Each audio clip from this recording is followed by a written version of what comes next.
Wait. And not full screen for me. And then this. And then this. shit. Hello. Stop hugging the spotlight. Hello. Because welcome to the You're on the first moon episode. again. Yeah, I'm permanently on the moon now. This is it. This is me now for life. Share my screen. Share my screen. Or you can do your intro. Then Wait, dude, welcome. Let him do the intro. Yeah, welcome to the 9 million viewers right now. The first episode of the show on my channel without fucking StreamYards, ghetto modes, like complete. That was a shared YouTube video. Yeah, what's up with that? That's why it was so jank. And up in the top corner, the little StreamYards logo.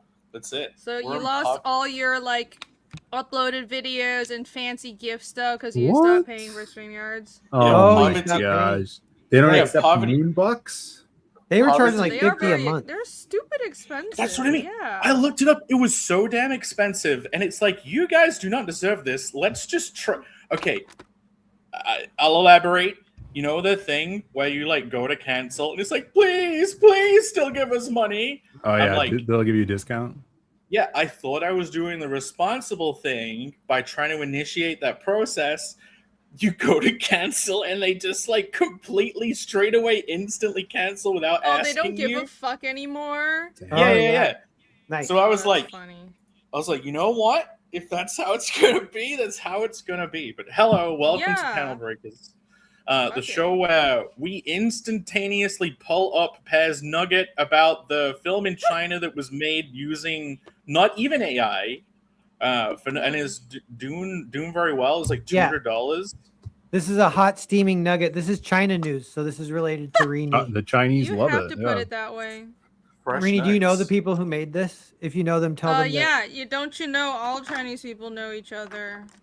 I thought you guys might know each other. Because there's so few of us on this earth, so we all know each other. Yeah. But yeah, so I saw it. I kind of forgot, but there was a thing 2 weeks ago. Everyone was roasting it, and everyone was classic internet. They were really mad at it. They're like, this is what corporate art has become. It's so terrible. And then people were like, oh, no, wait, it's an outside the box indie movie. It's so everyone kind of loved it. And all that attention it got for being so bad, it exploded in popularity. And now it's the most successful animated film of all time. What? Because the profit. Because if it only costs $200 to make, then everything else after that is profit. I don't know how you get in cinemas for only $200. So I don't. You know what? Maybe it's a China thing, and they're like, well, we're a communist dictatorship. Now everyone deserves to have whatever they want put into the cinemas. Yeah. I mean, well, they probably bribe someone to, honestly. Or it's like a local cinema thing. I don't know. You could go get into local cinemas and then it grows from there, right? I think, they just say here, they say hustle. So yeah, real quick, it says wild story. Chinese mom in her 60s and her son in his 30s duo spend 5 years making an 86-minute animated film, New Lie, budget of $200. Hustle to get theater distribution, flops with $1,000 in the first week. So bad it's good though, and it goes viral. And now it's now made 4 million. What? Wow. Yeah. Amazing. Well, Is- you know what? but Good is- for them. Is there a clip we can watch? Has anyone actually watched it? Like, do we know anything about it other than like, ha ha, it looks so bad. He's so China. Yeah, I don't know. I No, think these have. New Light, that just means come cow. Oh, Excuse me? Cow. What? Yes, that's what it means. Not This that is doesn't mean the this same has thing subtitles. in Chinese as it does in English. But yeah, that's This- what it means in Chinese. Wow. This reminds me of like early '90s CGI, which is kind of fun. That might be why it's has a little success too. That's it's like it. I don't know nostalgic. why we're I hate it. trying. I'm just gonna make some janky looking shit and it'll go viral because it just looks so weird. And Yeah. I'll be a millionaire. Fuck But- it. Zach Stentz, he goes, yeah, I like how the perception of it changed when it became clear that it wasn't failed corporate crap, but weird outsider art. And yeah, when he Sure, says that, it's I'm like, endearing. I'm sold. Yeah. You know what this reminds me Yeah. of? The guy who made Five Nights at Freddy's. He spent like 6 years making an animated feature film based on like the Bible, but I forget which part of the Bible. No, And he made old Bible-based games. I don't remember the film thing, but yeah, he did a full feature film and it like didn't go anywhere. And then his next thing that he did was Five Nights at Freddy's, and it changed his life and changed. Scott Everyone- Cawthorn, he would make games that had that creepy Five Nights at Freddy's art style, but they were not meant to be creepy. And then it's like, you were born to just find a genre that fits this art, and then the rest, as they say, is history. Yeah. No Fortnite skin yet though, so Can you full screen me for just a second? Just for my week, I have one quick story to tell you guys. why today- could you not play a clip of the cow? He's not It prepared. was playing in the thing. There was no sound. Oh, was there? I want. Oh yeah, I don't know how to do that. Boo. But so these glasses, can you see they're like really shiny and clean right now? I don't know. But What is that strap you have on the back? that's for riding all- bikes. So it's a shoelace. Oh. I tied it the perfect length on the first try, so I never take it off. It's not even a strap, it's a shoelace. Yeah, but yeah. So I was at the county fair today, and I walked by the Walmart booth. And what do you guys think the Walmart booth does at the county fair? Flu shots. Good guess. Well, so I walked by, and the lady goes, "Can I clean your glasses?" And I looked over, and she was like the optical section of Walmart. So I was like, yeah. So I take my glasses off, and then I can't see. I'm immediately blind. I'm like, here you go. And as soon as I did that, I realized like, oh crap, my glasses are pretty dirty, and I've never cleaned them in my life. It felt like going to the dentist, Oh and my they ask god! if you floss, And she kind of made a face, and I was like, I never clean them. So she's like, I'm going to clean these twice. I'm going to use 2 packages on them. Wow. Wow. Okay, you can take me off. That's my. That was like you didn't. Were you showing know how why you needed clean to they be full were? Was screen for that the that, full but- screen? Yeah. No, but it was to get rid of Clean the your cow thing glasses. for a moment. Moral Yeah. of the story. So when you say don't clean them, you at least take them off and like rub your shirt on them every now and then, right? Or like Yeah, but really- that seems to not really do anything. I've realized that No. kind of makes them look That worse just- because it collects stuff around the edges. That just moves the oil around. Like use soap. Like when you wash your face, just use soap on your glasses as well and rinse them. Really? yeah. I'm going to take a moment to shout out because this channel doesn't have memberships.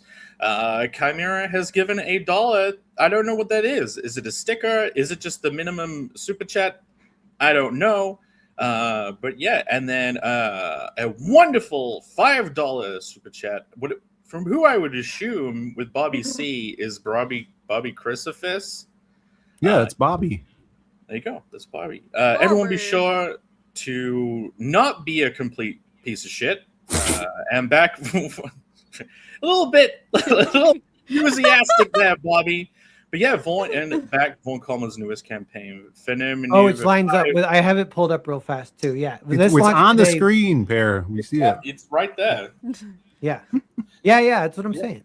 With It's 1 through 5. This is for the trade, all the way up to issue 5. The series is good. I tabled with Vaughn a few weeks ago, and I read issue 4, which then I couldn't remember if I backed it or not. But I got home and it got mailed to me. But Vaughn, I didn't. Vaughn's like, "Did you back it?" I'm like, "I don't know." He's like, "Oh, that's okay." Oh my god! And if you don't want to support Vaughn, buy it to support Bats, Honorable Bats, Joseph Bats. He's doing a book called Wraith Crown on there as well, and they have some cool connecting covers by Jules, aka Juju. Yeah, shouts to Jules. So it's a two project thing. Yeah, he's got like the side book is Bats.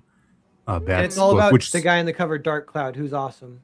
Yeah, Dark Cloud. And I read issue 4 when I was tabling with them. So I'm getting into it. Yeah, it's a fun series. I was joking that it's a harem manga series with Vaughn as the main self-insert. Yeah. But there's a little bit more to it now. It's been developing more. He denies that it's a harem manga, but it has. It's okay. It's okay. Which is to its credit. He'll embrace that. Sooner or later, he'll realize that's the truth. It's okay. It's okay. I want to shout out that Rushbrook cover. Chimera was asking if that's Full Metal. Obviously, that's a Full Metal Alchemist cover homage. That's the Rushbrook cover, and I know Rushbrook loves Full Metal Alchemist as well. So, perfect choice for an homage to FMA, and I believe it's an homage. Yeah. Is every cover I don't think cover? Is every cover a what? Is the thing that every cover has been a homage cover with these?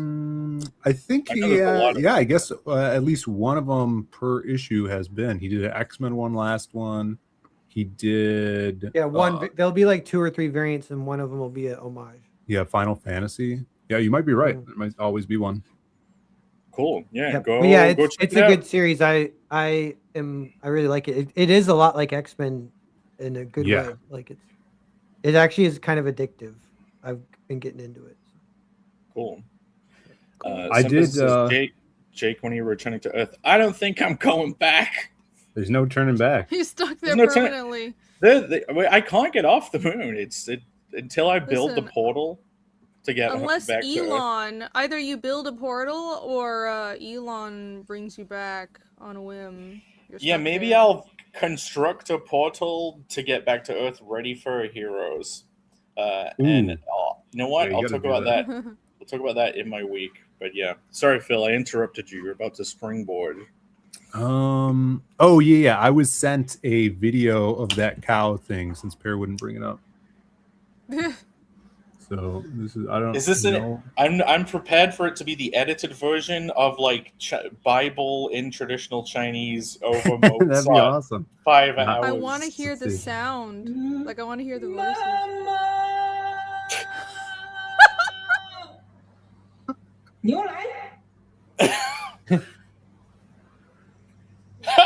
Those trees. I love that. That's it. Oh, that's so great. That's so great. That's awesome. Irene, what did they say? Oh my god. Just mom and then cow come over. But what even happened? They say the movie title in the movie. There has to be a trailer for this. Someone has to find the trailer. We have to find more footage. This might be like a marketing thing. This little clip might not be in the movie. TikTok marketing. Yeah. Well, congratulations to them. I don't know if I could ever bring myself to do a so bad. You can't do so bad it's good, actually. Like, I would say making legit cringe, which is basically true art, is like the hardest thing in the world. No, you can't purposefully make true cringe. And I don't even think that's cringe. There's a certain level of like, it's cringe and it's what, people would call beginner work, but there's a certain charm to it. And after you've been through some amount of formal training or you've like learned your craft to a certain level, that goes away. But there's an actual legit appeal of like an 18-year-old drawing janky art, but being really dedicated to it and finishing a comic. So Yeah. it's something you can't get back once you actually know what you're doing. Yeah, it's a weird balance because sometimes maybe someone will share something with you, and you're like, maybe this will be the one. This will be like the so bad it's good gem that I get to be the first person on earth to read. And you'll read it, and you're like, oh, this is boring trash, and you throw it away. Yeah, It's kind of so rare. It's so rare that someone would bring like all the jankiness, but also have it kind of like not be boring or have charm or good pacing or whatever they sort of do. Some instincts might be right. I wonder. That's why I kind of want to watch this. Like, can we possibly pull up the clip one more time? Do you have it, Phil? Still? Same one? Can we find more clips? Hold on, I'm gonna search it in Chinese. The timing on that clip was great. Yeah. Cow is coming. It is called. Yes. Pull it up Okay, here. look it up. Cow, and that just means to relocate from over there to over here. They don't even know what they've done with the coming thing. Yeah. I share this. This what I share? Yeah. Movie Cow is coming made 1100 yen. Is that yen? Chinese money? Yen. During its 10 days. It's pronounced yuan, Phil. Is it? I never heard that. No, that's not yen, RMB, but that's the wrong symbol. What the fuck? Why they use? Well, this guy's got Chinese flag. Chit Chat China is his name. Oh, that means he knows totally what he's talking that's about. The wrong symbol. Account located in India. Scroll to that clip at the end. Here, I'll show you guys. I found the movie. It's on YouTube, guys. No The way. whole thing. Pulled it up. Yes. Let's watch the whole Wait, thing. wait. I want to wait. I want to go. Let it go a few seconds. I want to show you guys something. Yeah. Hang that in the Louvre. You know, this is art. That's what I'm like. How is this like genius? Like this is you couldn't if you're trying to recreate the charm. You know, you're like, I got an idea. A really weird rocky green texture that works for rocks and greenery. It's probably some blender trees. It's carpet. A photo of carpet. It looks like watermelon, but if they added like a bump map to a watermelon photograph. Yeah. It's a tileable grass texture, front projection mapped onto some spheres. But look at the composition of those spheres. And then using it for hills and trees, it's lovely. It's so lovely. Yeah, Yes. the compositions are not bad. There's a version of this. So someone has filmed on a screen this already janky movie, so it's even more janky. But yeah, I searched it in Chinese and it came up right away.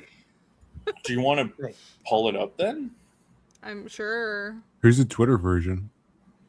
This is on Twitter. It's an hour and 26 minutes. That should kill some time. Yeah, that's about right. That's probably better. We got nothing to talk about. Let's watch other people's shit and talk about it. Oh, that music. Oh, nice. What is that? UFOs? Is this like in the beginning, God created the three orbs? I don't know what the orbs counterparts descended. These are their Dragon Balls. That's their like production studio intro. Tinqua. Potter? This seems to be filmed in a theater. Yeah, so this is the same as what I found on YouTube. Yeah, that's funny. That grass looked real. That was a photo, Phil. Whoa. It was a photo mapped onto a 3D model. You got to keep in mind it was 5 years of work. So there's a lot. Yeah. That's someone else was filming it. They had to get the other person filming its phone out of the way.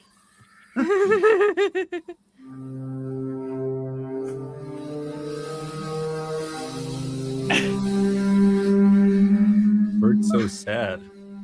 Hopefully we don't get copyright stricken by amazing flapping animation. Aww, the bird is sad.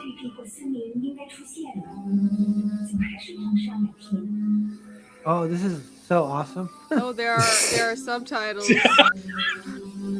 Great. You guys read it to me. Hero loves it. So the plot is there used to be a forest and now there's sand, but the character is the one who's feeling the plot, reacting to it like it. The character. posits the plot. Wait. You, Pause it. viewer. Pause it. I don't know how. You're gonna get copyright There struck. you go. I mean, Do you think they copyright this? No. I'm I don't think you will. Do you want to skip around it, or is that it? Was it done? Was it? That's it. That's the end of the movie. Yeah, that's the whole movie. Nah, you know what? I mean, now that we know it's online, people can go watch it. And there are English subtitles, so. I don't know if this is an official release, Irene, but okay. I can tell it's not. I mean, no, it totally is an official release. It's still watchable though. But yeah, good for them for making bank on that. That's a lot of money in China. It's a lot. Dang. Although you probably can't buy that many properties for that, though. No. Well, all they have to buy is prices are rice. ridiculous. I don't need properties. Just sit in the road and eat rice. I mean, if you're I don't out in need no bumfuck house. nowhere, I think it's better. Live under a leaf. Great. Well, was that your week, Pat? The glasses cleaning and like a cow coming. Yeah, and the time I'm getting kind of close with Panopticon, so everyone sign up for the mailing list. If anyone wants to post the link in the chat, pretty please, Alex VRB or Post those anyone links. Yeah. Bobby, you should send me a really aggressive super chat promoting Pez Panopticon. I'm only joking. Yeah, I mean, if I was going to jump in with my week, my week was like racking my brain all week for the topic, which we do have, ladies and gentlemen, which I will get on to. But yeah, the other day, I woke up from a dream where, like, the dream was like story after story after story, and the story had like it was perfect. I don't know what it had perfect of, whether it was structure, the balance of all the elements, but it like basically had like a secret code. And it were you reading one of my books in your dream? I think so. Nice. I'm taking those new Wait, Irene laughed too much at that. It was She got the humorous. joke. They It's a have a joke. thing. They have a thing where they're like, you know, you can work in your sleep now. And it's like, oh boy, can't wait to do that. But no, so I'm there basically watching all these stories. It's not one of those ones when you're in them, you know it's a separate story and you're just being shown them. And like, I was so fed up. Like, it wasn't like this is Nirvana bliss. Like, you know when you're kind of waking up and you know you can go back to sleep? Like, I aggressively got up just so I could stop having this dream. I was like, I get it. Fine, I get it already. Stop it. I don't care. And that was it. So, and since then, I've been racking my brain about, like, what was the meaning of that? And, you know, this week's topic is plot. Going. Can I say something real fast, Jake?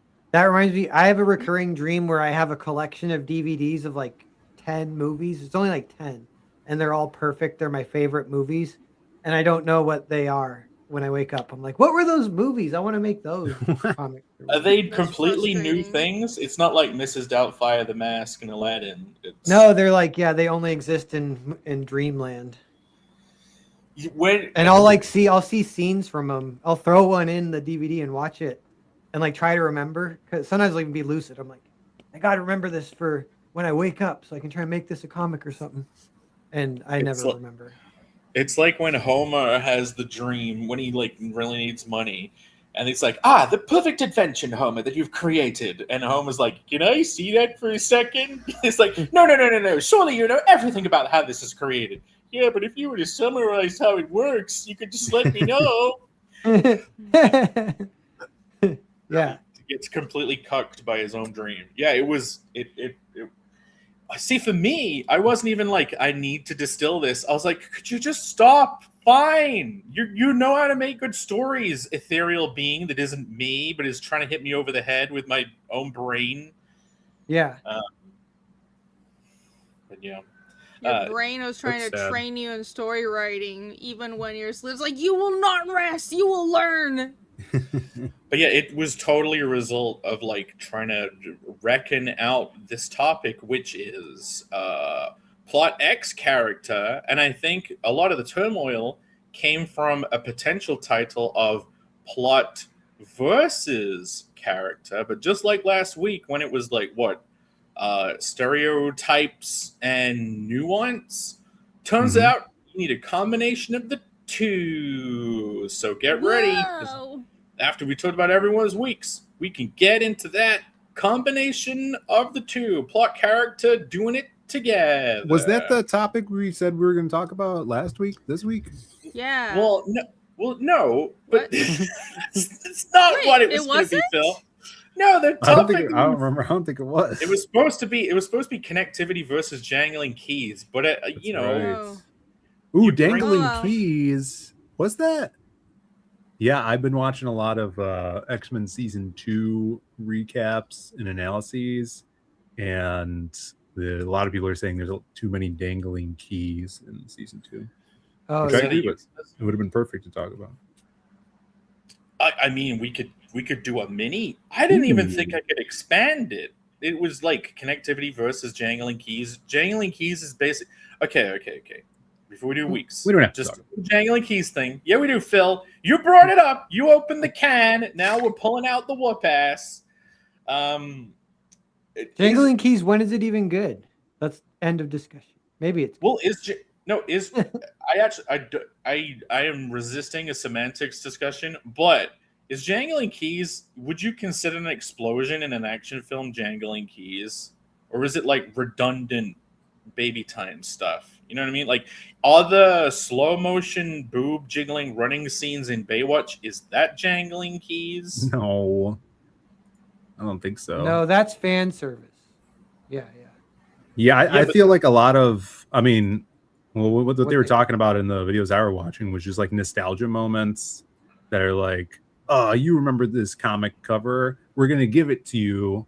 And this episode services mostly that. And there's never any payoff for it. It's just being like, oh, this is a really cool shot that I'm going to, people are going to pop for because they remember it somewhere else. So is it like... things that try to build interest based on more references and member berries. And it's like almost like blue balling could be like another form of it, like I guess another word for it, where there's no payoff ever. It's just like, oh, this is really cool, and then there's totally no payoff. Yeah, it doesn't mean anything. Kind of empty. Yeah, and then the opposite of that being connectivity, where it's like you find a way for stuff to mean things by just linking them together. Which, I don't know, the jangling keys of structure. But hey, wait a minute, it worked. We got another super chat from TC. He's saying, don't be losers like these nerds on the panel, especially that beaver. Hey, you mustn't have meant me, because I'm not a beaver. Everyone level up to Giga Chad status by signing up for Panopticon by the Genius with the Cleanius glasses. What? Oh, I thought you said Clean Anus. Clean Anus? The Genius with the Clean Anus. Cleanliness sounds like a Greek hero. Cleanius? Cleanius. Cleanius. That does sound like a Greek name. An OCD Greek person, Cleanius. Thank you for that $10, which was double what Bobby gave us. So thank you very much. Go get it. $10. Right. Yeah. I've used Panopticon. Soon. 8 mini comics. I'm working on the 8th, like starting tomorrow. So nice. And then I'm assembling them all. There was something I was going to ask you guys, but I can't remember. We can do it later. But I had it's almost like a poll. I got to figure out when it comes to crowdfunding. I have some questions. Do you want to actually do a poll? Because we don't have to tell StreamYard to do that. YouTube just lets us do it. We don't have to pay other people nothing. Nice. The problem is I forget what the poll was. It was I guess one thing is like, would you even buy the print it yourself, assemble it yourself here for $3? But meanwhile, that means I send you a print file. It's just a PDF and you print it. So you have to have a printer. You know what I mean? Like, and I think most people are probably gonna opt for I print it, I assemble it, I mail it. So that's what the free shipping was. Yeah. Which is, it is actually the Star Trek technology, though. It's like, this is the equivalent of almost like getting a gun 3D printed, like the file. It's like beamed to your house. All you got to do is assemble it. That's illegal. Like, you can't do that. Yeah, but it's like the Star Trek replicator, they call it. Like, we've reached that level of technology, but only with zines. Like, we can't do that with regular comics, but you will literally have the zine in your hand at better or the same quality than if I mailed it to you, and nothing will be different because I print it on a printer too. So it's just you do it instead of me. You get it instantly, and then you pay no shipping. I actually have like no overhead for that tier, so I was gonna do it at $3. I was thinking about capping it at like 100 just because I don't want that to go for some reason if it went really high and I'd like, oh yay, I got 500 backers, but I made $1,500. Yeah. Oh, nice. I can pay that for 1 month. But that's just a digital edition, essentially, right? Yeah. I know you're saying assemble it yourself, so it has more of a concept to it, which is great marketing wise. Well, the thing is, the digital edition, like the print files, they come with half the pages are upside down. You can't read it digitally. Oh, there will be a digital version too for like $5. But the digital version, you can't read it out of order. That is a kind of a big part of the story. Is that part of the fun is reading it out of order, I think. So I want to encourage everyone to do that. Comics Legend said he wants them signed. I maybe could do a few of those, but the thing about that is they're so tiny. If I sign it, it like really takes up space. Even if I can sign it tiny, but it's kind of weird. Like they aren't really meant to be signed. They're, but actually there are, if you get a compiled edition, like the manga print that compiles everything and behind the scenes content, that'll be 120 pages. I can sign those. So maybe that's what I'll do. Cool. I'm still figuring it out. I'm confused. I want it to do good though. I want everyone to want it. I want them to want me, you know what I'm saying? Yeah, cheap trick. Yeah. Yes and no. I want a real Boku. Real Boku? Yeah, Boku. Boku is Jake Japanese now. Is it? You mean did I do the poll right? Yeah, there we go. There's a yes and no. Do you want $3 DIY tier? And you can vote. And we will forget that the poll exists and then maybe look at it after the show finished. Hell yeah. Yeah. Or like a $20 I do it all and send it to you. And that tier would have, keep in mind, it has 16 character cards also. So it's 8 mini comics, 16 character cards. I think kind of like a nice print, a little cardstock print. See, it'll have some fun. Are you planning on doing a full-size one where it's still individual books? Like they're all little 8-page bookaroos? Because that's what there's going to be a floppy that has, like that would be like a 16-page floppy, but then it'll be 20 because it'll include like the characters and stuff. But that'll have 4 mini pages per page. That makes them slightly bigger, and it looks kind of weird, when you do that. It doesn't like look perfect as far as like layouts go, but it works just fine. And that will be kind of a fun. That will have a color cover, and yeah. Okay. Well, vote away, and we will get back to it later. Well, I did petted his week. I did my week. Only Phil and Irene remain. Who's gonna take it? Guess I'll go. I have art to show, guys. I didn't do much other than draw this week. Yeah, I saw you posting a bunch. I drew a little bit this week too, but not a lot. I saw you posting a bunch. Yeah. Now that I'm back from trekking the world, I'm hitting the drawing board. So, let's see which page. I think I showed this page in progress last time. And this is finished. Mildly spoilery, but don't think too much about it. Definitely don't put the story together as you see these pages. But I'm happy with how these are turning out, despite the level of detail. I am trying to go looser. I think you can tell more in the faces, but it's really hard to go loose when you just have... So I've been making a point in this book, and I think you'll notice it when you read it, of having the backgrounds feel very realistic, as in not just like detailed, but as they travel, the backgrounds change and the type of forest they're in changes, and later on in the story they're in like this rocky outcrop, and as they get closer to Dorvo, which is like the origin point of the demons, the landscape will get bleaker and bleaker. So I want the background to be a character that evolves with the story. So but anyways, when you have a background that's just a lot of trees and detail, like, it's kind of hard to go loose, but I did my best. I think I did achieve that with like the character work. And here's another page that I just finished. Here's I'm pretty happy with that Yomi panel. I think that turned out well. I almost And think here- the Lucent, because this is an action scene, clearly. Oh my god, Yeah. big spoilers, a fight scene in the Fiendish Park.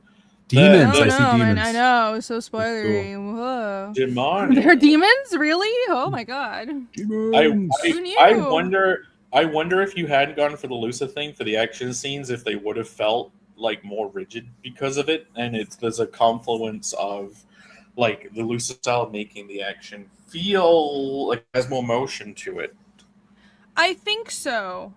Like, I really like how this turned out, and it feels nice to, when I'm drawing, it's like I'm just letting my hand, like, because in the past there's so much tension in my hands when I'm drawing, it's like my hands would hurt, like my wrists would hurt, just because I'm trying to draw so much tiny detail, and now I'm kind of like, whatever. And I think there's more life to the art anyways, and it looks better that way. Like, there's value to not being so wound up in your art. It feels better. For sure. Like, it comes out better. So yeah. Yeah, that looks cool. I like it. Looks 3D just with the inks without even colors. Because a good thick Cool. and thin kind of.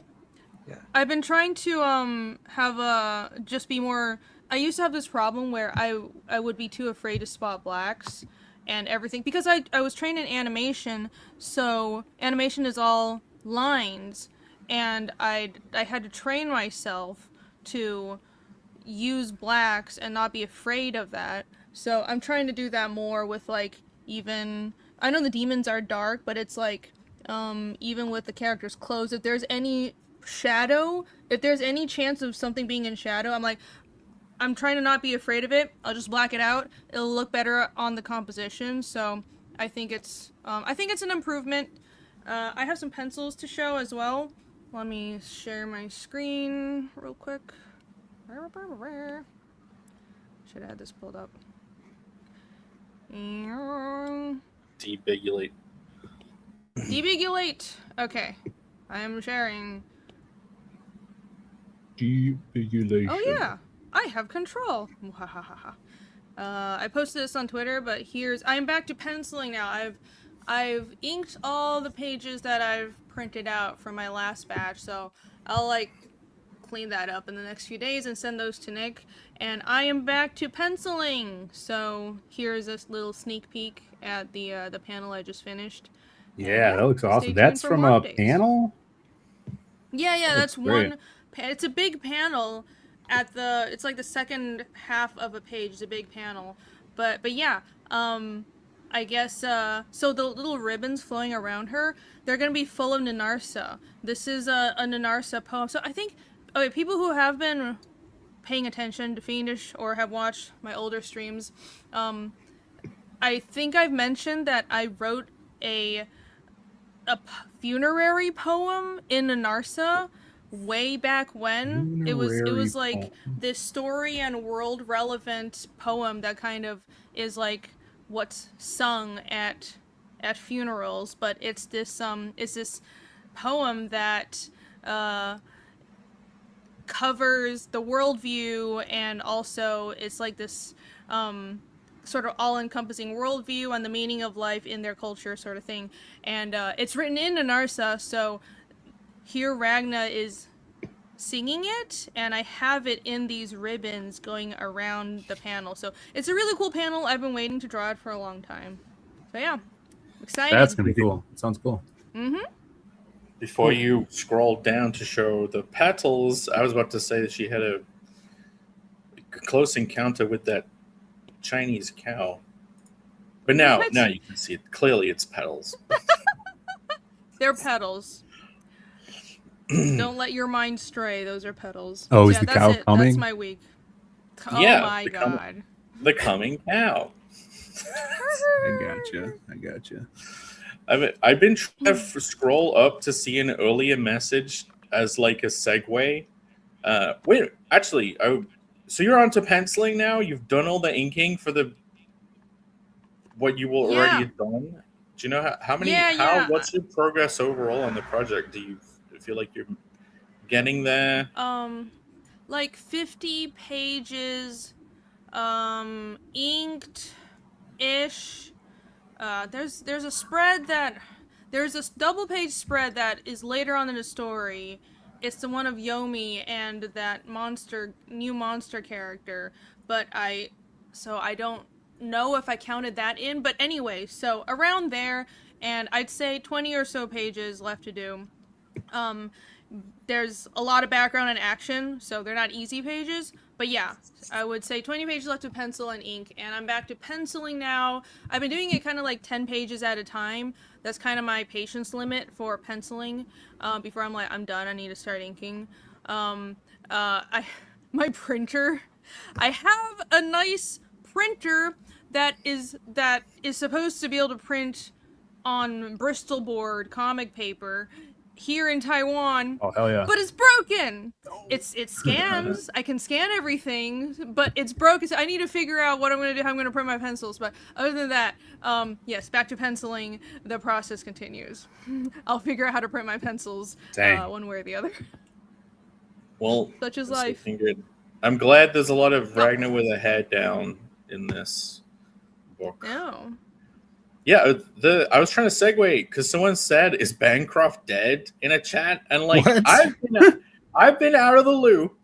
Like there hasn't been Phil streams. There wasn't even a Phil stream this Friday. I was devastated. I was at a con, which I hope we get to hear about. But no one's been streaming. I was thinking of streaming, but I just couldn't bring myself to, so I apologize. I just couldn't do it, you know? No, it's like I have to get up. Getting up at like 9 a.m. one day a week is enough for me. It's opposite time over here. It sucks. Well, yeah, it's like everyone's on vacation. I think, is Bancroft not streamed at all the entire time he's been in France? Yeah, he's been reading a lot. He's still been posting a lot too, like his drawing posts on his YouTube channel and stuff. He's been tweeting up a storm. Yeah. Good for him. Must be bored. Jim Alasker is curious about your relocation, Irene. Yeah. It's one of those things where I've moved back and forth a few times, so to me it's like not a big deal, but I realize it's a bigger deal for like everyone else. I have moved back to Taiwan for family. Family needs help, but it's not like I'm never gonna be back in the States. I plan on coming back for conventions once in a while. Like I've been flying back and forth since I was like 4, so it's like, oh, just hop on a plane, I'll be back. So I do want to still do conventions. Definitely Heroes Con. It's like I think I'll make summer trips and do a couple of shows there every year ish.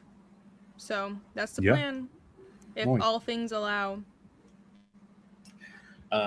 Phil, speaking of caring for the family, Phil, haven't you been printing everybody's things lately? Yeah, I printed 2 proof copies for John's Long Box in the last week or so, and have been printing all of our stuff. Let me see here. The whole print run for The Man with No Strings 2 is printed, And the first batch of books go out tomorrow. I labeled them all today. Probably like around 40 books are labeled. And we're taking them to the post office tomorrow morning. The beautiful Rushbrook cover for Heroes Con, people that got that weekend. The main colored covers and the black and white covers, and then even blanks. We got a few blanks going out.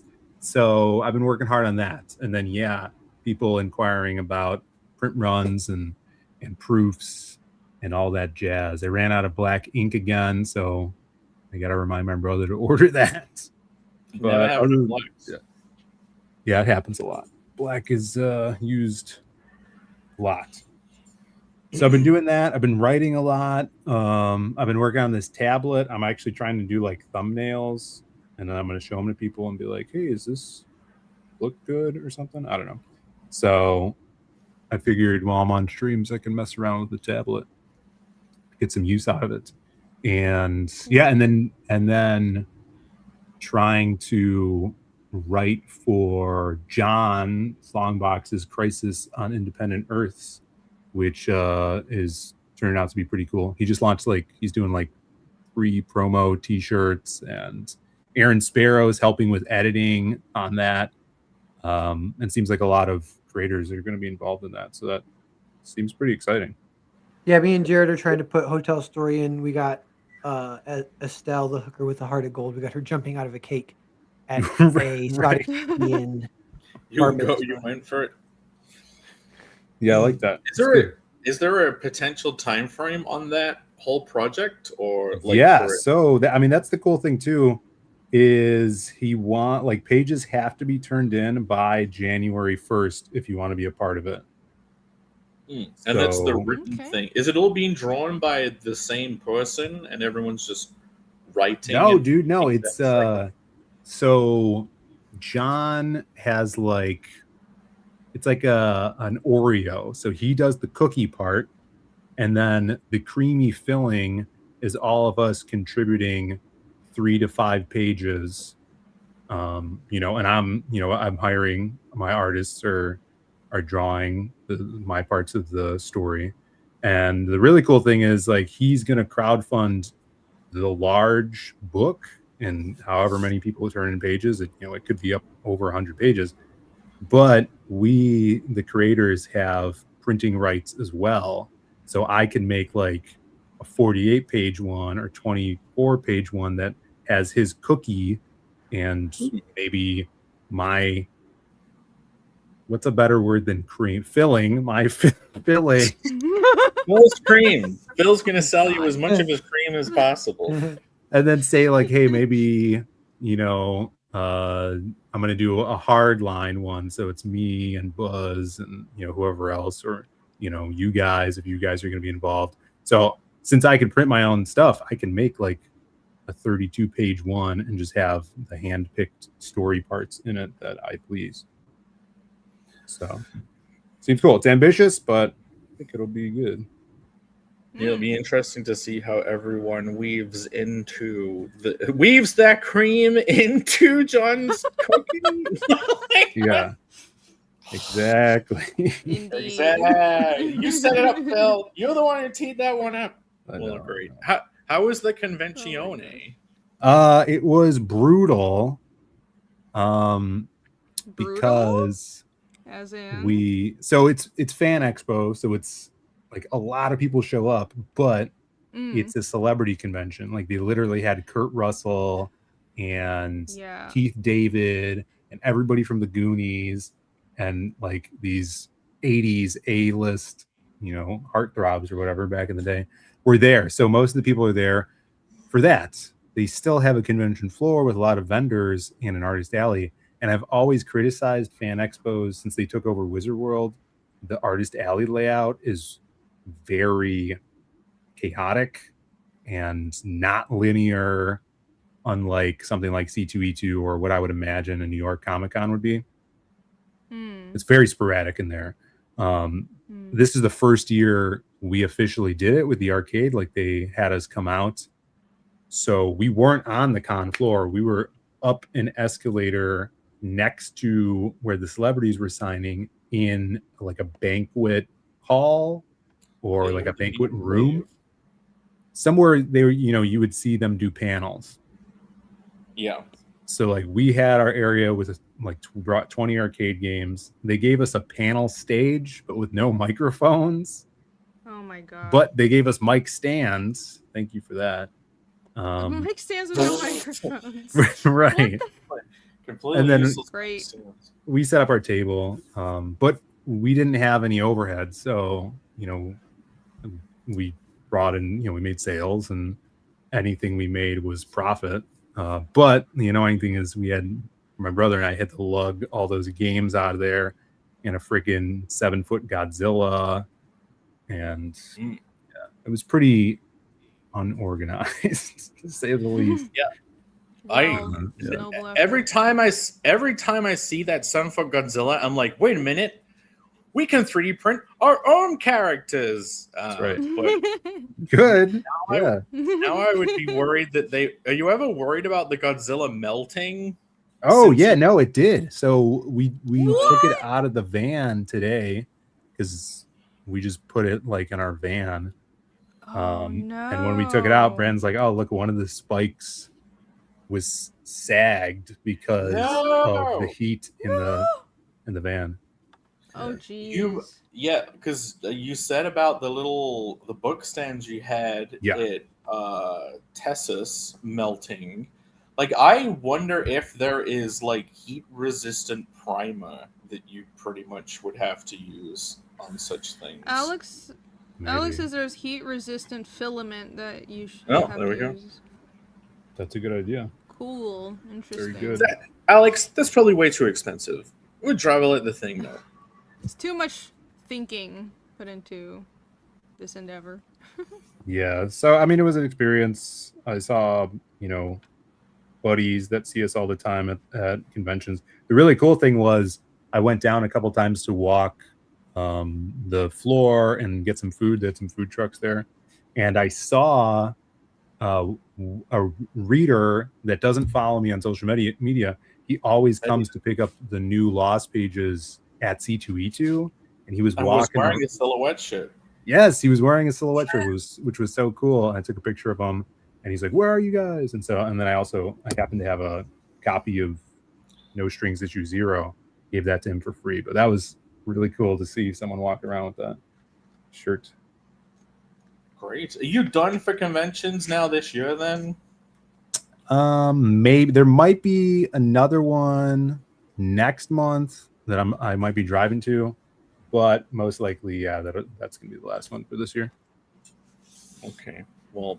All right. As long as you guys are there on Fridays, Phil, I don't know what I'll do without the Friday ideas. We'll be back tomorrow. Like, please come we'll be back. back tomorrow. Phew. His lifeline. Well, I mean, we made it to an hour show. That's it, everyone. No. All right, Alex, give us the subject. memes. Let's get out of here. In time, Alex. But no, we could totally move on to El Topec if no one has anything else to say. Oh, I got a new rug. Let's do it. Oh, There we go. you did? It's too big for my office. Is the dog Why are peeing on you it yet? smiling when mentioning a new rug? Because it's ridiculous. You guys want to see this rug? Hold on. While you bring up the rug. topic. What's this? Oh no, there is nothing to bring up. It's just a discussion, Phil. All right. I got this rug. My mom messaged me.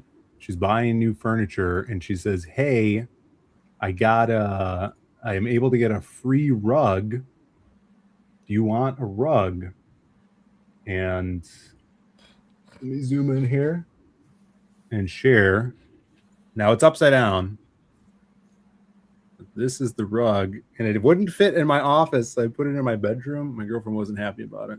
What is this? Oh my gosh. You know what? That's cool. very you. Yeah, and it would be perfect if it was much smaller, but it's like 5 by 8 feet. Oh, great. So, Big rugs look good. You want it to be slightly bigger than you think you'll need. well, I'm gonna have to move Interior stuff in design here to type. actually put it down because I would put it under my computer desk and the futon behind me. But I'll post pictures. I want a When free it's rug. I've ready. been shopping for a rug too. Why don't I get one for free? Yeah. Send it to me. You would, if you don't want you it. would not be happy with whatever free rug you would get. I don't even know how That's you'd ship a true. rug. I couldn't get this thing to you. By spending a lot of money. Yeah, it's too much. There you go. That's what I did. Cool. Right. Well, I have no idea how to segue that into plot Speaking of Plus, rugs, what? X character. Speaking of rugs, that can be rolled up just like the conclusion of a plot. No, Oh my god. Perfect. no. Today's topic is a potentially, I don't know, cantankerous one. You can say story. People very often they say stories. They go it's character driven or it's plot driven, and it's like, what do you even mean by that?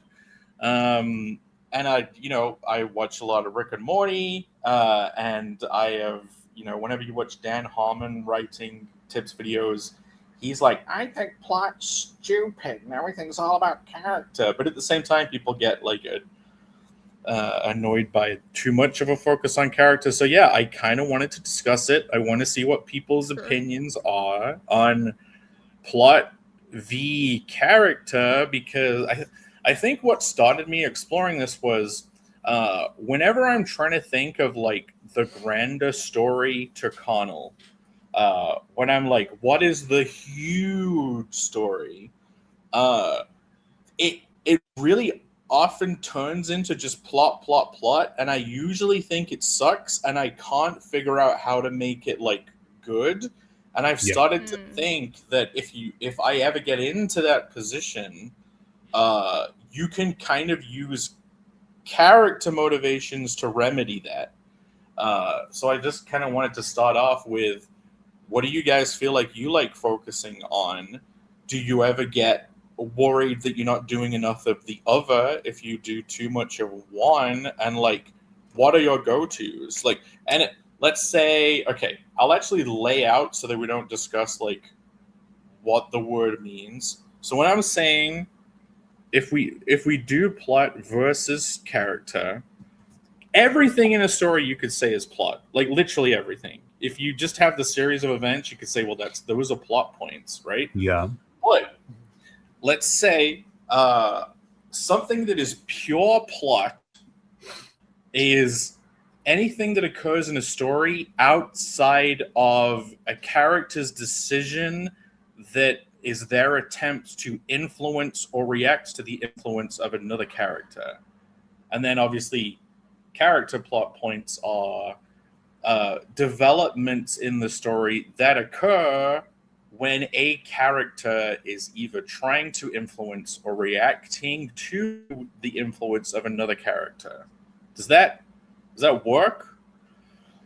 The only thing about that is people say that the character has to be in control of their own fate, or people hate that story. They say that about like protagonist. That's like writing 101 or whatever, is like, and they have to they have to move the story forward. That's what they say about the protagonist. For the protagonist, yeah. I do agree that's with like that. by your definition, almost like everything is character plot. There's some stories where their characters getting rushed by powers greater than themselves, but they're kind of rare. There's like 12 Years a Slave, where that's the point of the movie, is you get to feel the frustration of the story, is that he can't control it. He's just getting shipped off because he's a slave to various places. I think the protagonist has to be trying to influence the plot, and in that way, just their struggle moves the story forward. Their struggle. They don't necessarily, they might be ineffective at it, and that could be the tragedy of the story, right? Yeah. The thing with what you're saying, Jake, too, is if I am trying to like tell someone my story, and it's kind of nice to have a bite-sized one, and that's easier, I think, sometimes with like maybe character stuff. Whereas if you're trying to explain the thing, where if I'm like where I like my biases lean, it's almost like the situation. I do really like a great situation, and there is like that's like a more positive thing than plot, possibly, but they're kind of similar. Where if you can think of a great situation, then that's going to be an awesome story that will involve the characters, and then you can kind of pitch it well. But if your situation is like too complicated or too plot, and you're trying to explain to people, and then this guy does this, and then this, and then this, and then this, they're like, wow, sounds complicated. You can tell they aren't even fucking Yeah. Well, that's interesting because like you think of a show like police procedurals are almost all, especially 80s, 70s and 80s, like Columbo is all plot and the character stays the same throughout, and throughout every episode it's kind of repeated. And why was that so successful? Because there's a formula, and the different plots is what intrigues people. They want to know how something's going to unfold. A lot of stuff like that. That's weird because that's like, Columbo never learns a lesson, never changes. But the reason people watch is Columbo also almost more. Right. Yeah, for sure. Because he's a character. Like he's a cartoon, It does. I don't think they have to grow or develop for it to be character. Like literally, the Columbo thing is like the plot contrivance is like the weather conditions, and you're like, how is this guy gonna stay dry this time? Kind of thing. Yeah. Like Hank Hill's like that even or something. So I haven't seen Columbo. Oh my gosh, sorry. That was we all just heard a Chinese siren. Everyone, they sound so different. Chinese siren, Taiwanese siren, sir. Do British sirens sound like that too? Do American sirens not sound like that? No, what are you It sounded a little bit like Wong Chong Chong Ching. Oh. Wow, Pear. No. So what's funny is the garbage trucks here play this Beethoven song, and you have to like run out and with your trash when you hear it. It's like an ice cream truck? Yeah, it sounds like ice cream. It's that's hilarious. I've been hearing it since I was born, basically. So when you hear the song, when I hear the song, I'm like, oh, garbage time. It's playing Greensleeves. The Taiwanese. I don't even know the title. I don't even know the title of the song. King Henry VIII's favorite track. It's like Renaissance Fair over there. That's like it's like that's awesome. In Japan, whenever they want to kick everyone out of a shop when it's closing, they play like Auld Lang Syne New Year's music. Yeah. Oh yeah. Oh, here they play this song that's like this sad goodbye song, but it's so funny because then you'll just hear the music come blasting. That's like goodbye, it's the get the fuck out song. I love it. Anyways, right? Columbo. I haven't watched Columbo, but police procedurals.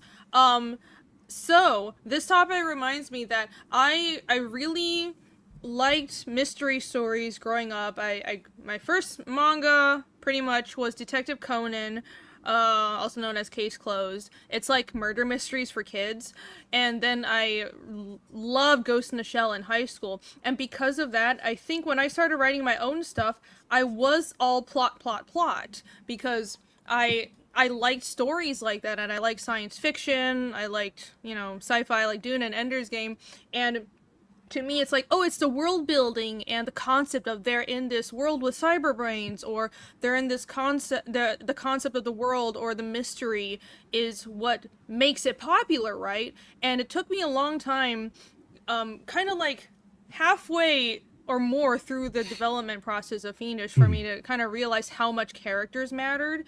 And not to say that the world building and the plot doesn't matter, which I think what we're talking about with plot kind of relates to world building as well in this discussion, where it does enrich the story and it creates like this bone structure, I would say, the structure for the story to happen, but the movement and the engagement and the heart of the story, that's the characters.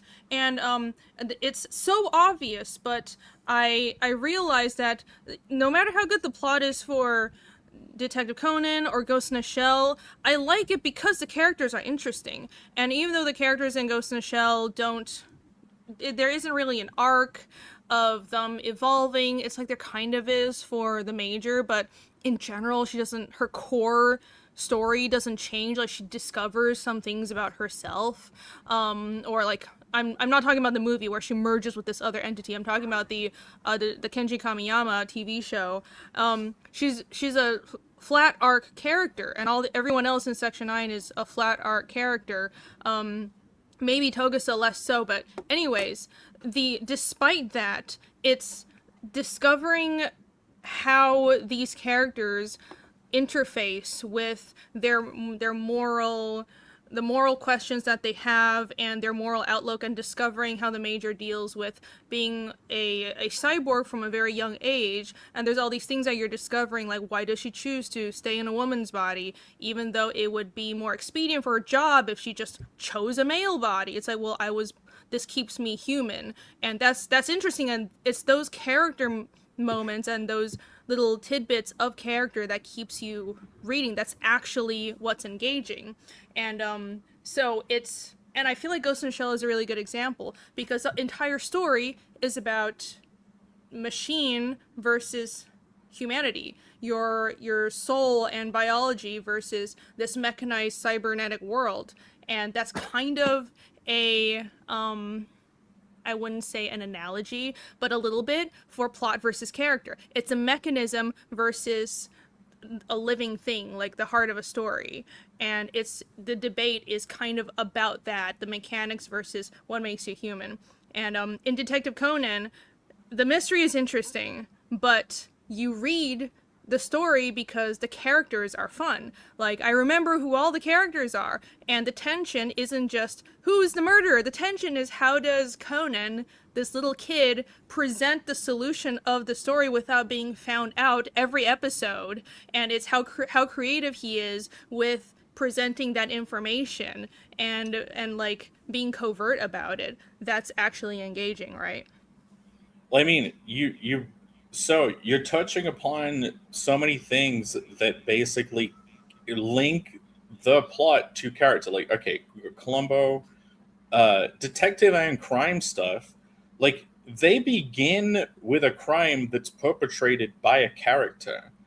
Right. Every single thing that happens in that story then is like figuring out the character of the person who committed it. You know, like it.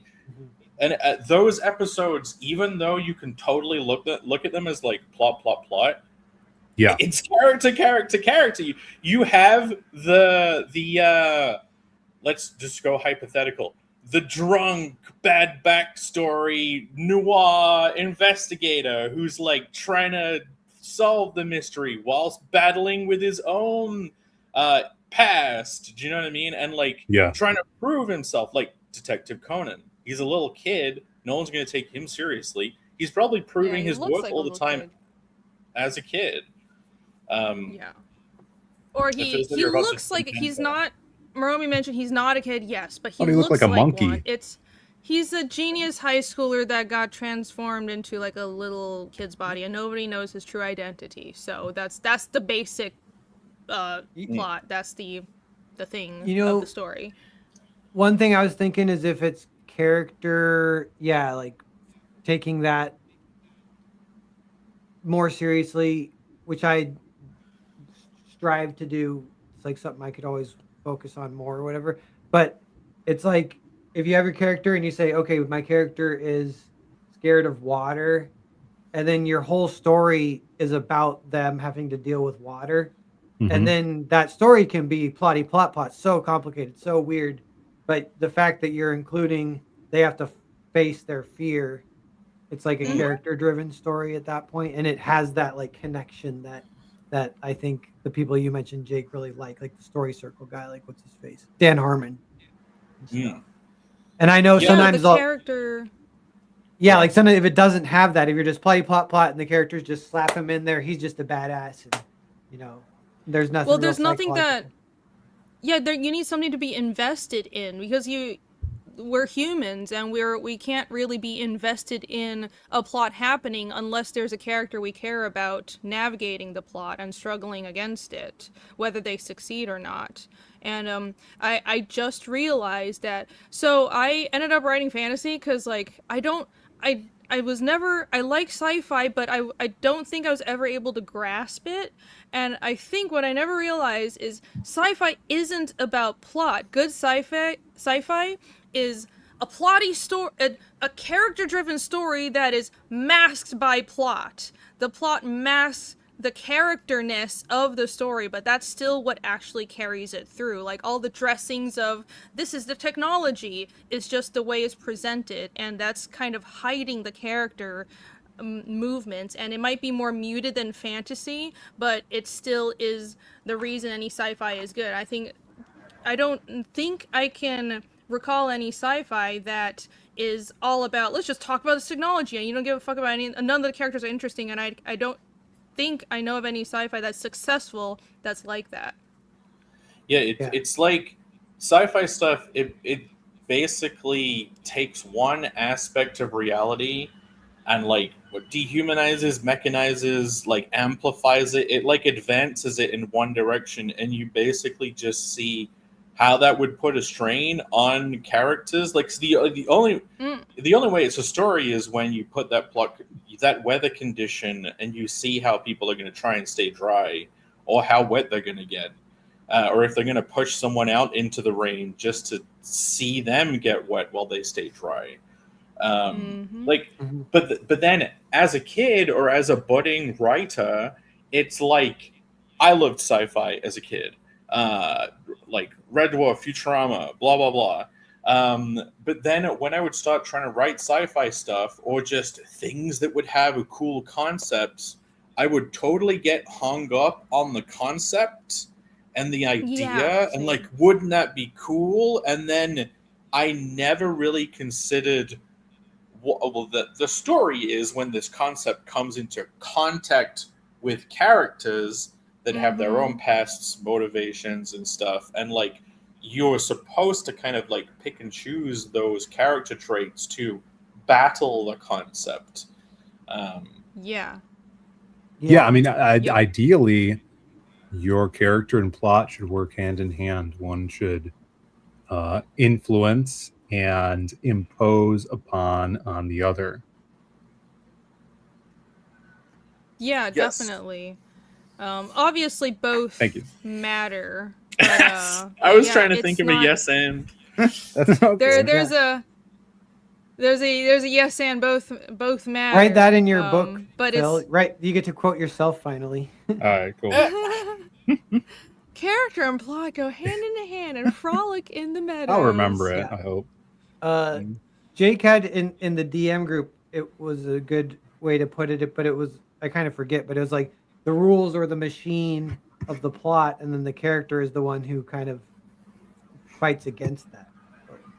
Oh yeah. So I can go back to that.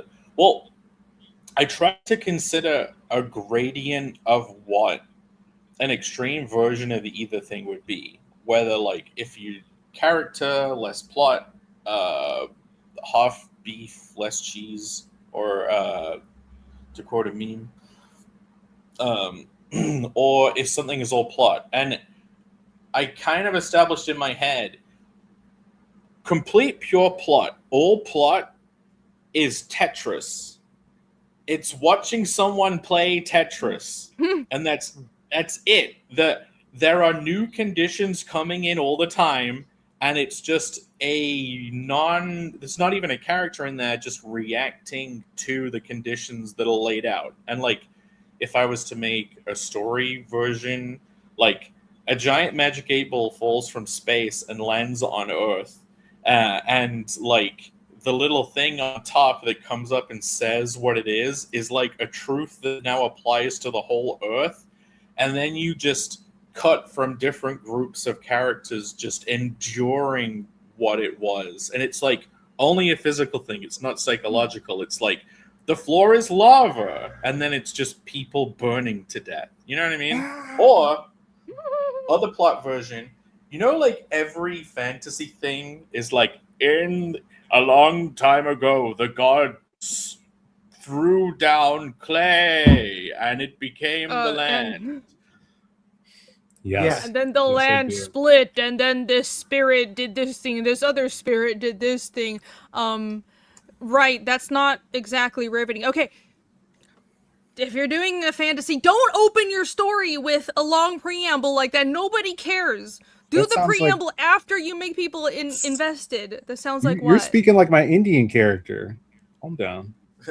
Take offense to this. Keep big plot. You're Indian. Okay. No. So like there's a way of doing it where it doesn't go on forever. That is fine. Like sometimes Yeah. you need to establish a couple of things. It's like in just off the top of my head, like Avatar: The Last Airbender. In the intro of the video, in a lot of like animes, like FMA, they established equivalent exchange right in the intro. In Avatar, they established all the elements and all the nations. It's like you need a little preamble to establish everything, just like Star Wars. Really quick intro into the story. But if you go on and on about all the gods and all the lore and all your world building that you love but nobody else cares about, then it's not interesting. And Wait. Unless you go, everything was cool, and then God got real angry and felt really disrespected by all the people, so decided to give them all AIDS. Like I mean, that's still a concise intro that is engaging. I'm saying that's how you pull it more towards character. Sure, you at least then personify the gods a bit more and like give them emotional reasons for doing things. Yeah. Like, and yeah. I kind of think that, you know, people just need character to remember things, because you remember things that are relevant to you, and something that doesn't have a person in it kind of isn't relevant to you. Like everything seems social for people. So it's like the fact that we personify, or people in the past have personified, the forces of nature through a character forces is like an indication that you would need character and everything. They turn the forces of nature into characters, and to bring that back to a story sense of like plot, story, character thing. If you were to think of a story where it's like, okay, so plot, if you're just saying character is person versus person, then you put one guy on an island and see how he survives, right? Like that would be potentially all plot, because it's just forces of nature. Like we have that. It's called Castaway, and they needed a Wilson. Oh yeah. What about Naked and Afraid? Is that a documentary or a film? It's like a game show. Docu. Oh, it's a game.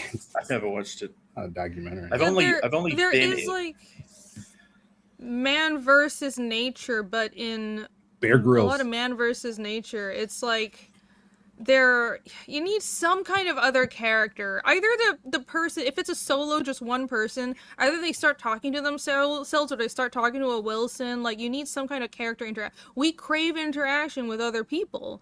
So I think if any one of us were left on an island alone for long enough, we would just like find a fucking stick and start talking to it like our best friend. But that's just actually, how humans are. That's true. But I was just thinking that's kind of a trope that's borderline overused, because this was a discussion randomly just on Twitter in the last few weeks. They're talking about Spider-Man and MacGuffins, and they were saying MacGuffin in itself isn't bad, but it's been used so much people are sick of it. So like tropes, they're kind of almost always good, but when they get used too much, then people get sick of them. So there's one I'm sick of, and it's with the anime character talking to his sword. You guys know what I'm talking about? Oh, talking to his what? I like that. I like that. But it's a is thing. The sword? Is it a real talking to his sword? Yeah, it's like isn't it a thing in Japanese Bushido culture where swords are seen to have spirits of their own, and that's why that trope is in anime? I didn't know that was a thing. Yeah. You haven't seen it a bunch? Well, if you haven't seen it a bunch, then it won't annoy you. I feel like I've seen it a lot. It's in like Vampire Hunter D, although in Vampire Hunter D, it's actually the sword that it says hand. It's his hand. He has a parasite that talks to him. Well, just have them talk to some other random item that isn't their sword then. Yeah, or just any random item. I roll my eyes.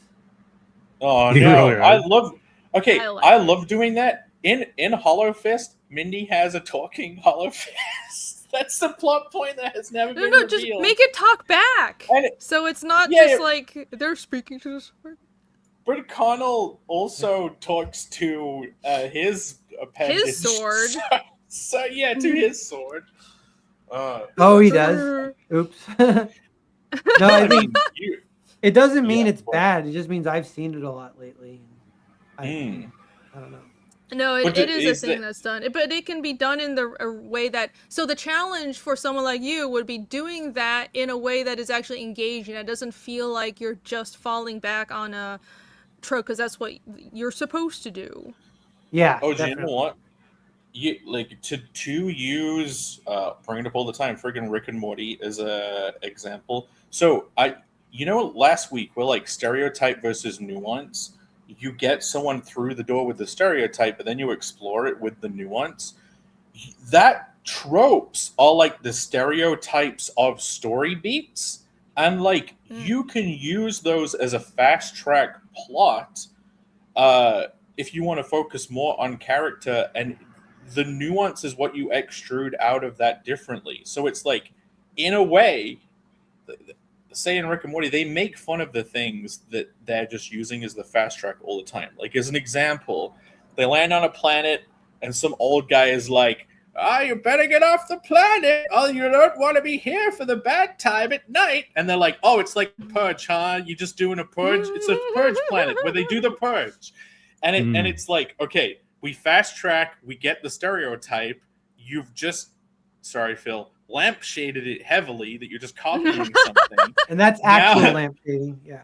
That's actual lampshading. Now let's explore the nuance. And they do that all the time on that show because they try and make it so dense. Like, there's one, they go into people's dreams and time travels faster in the dreams. And they're like, you mean like this film Inception? And it's like, yeah, everyone's favorite movie. So if this sucks, so does that. Like, That's great. So it's like you could do a semi-mean-spirited character talking to a weapon thing, and if you just use that as a fast track, then explore nuance with it, I wonder if you'd make something you would actually be quite happy with.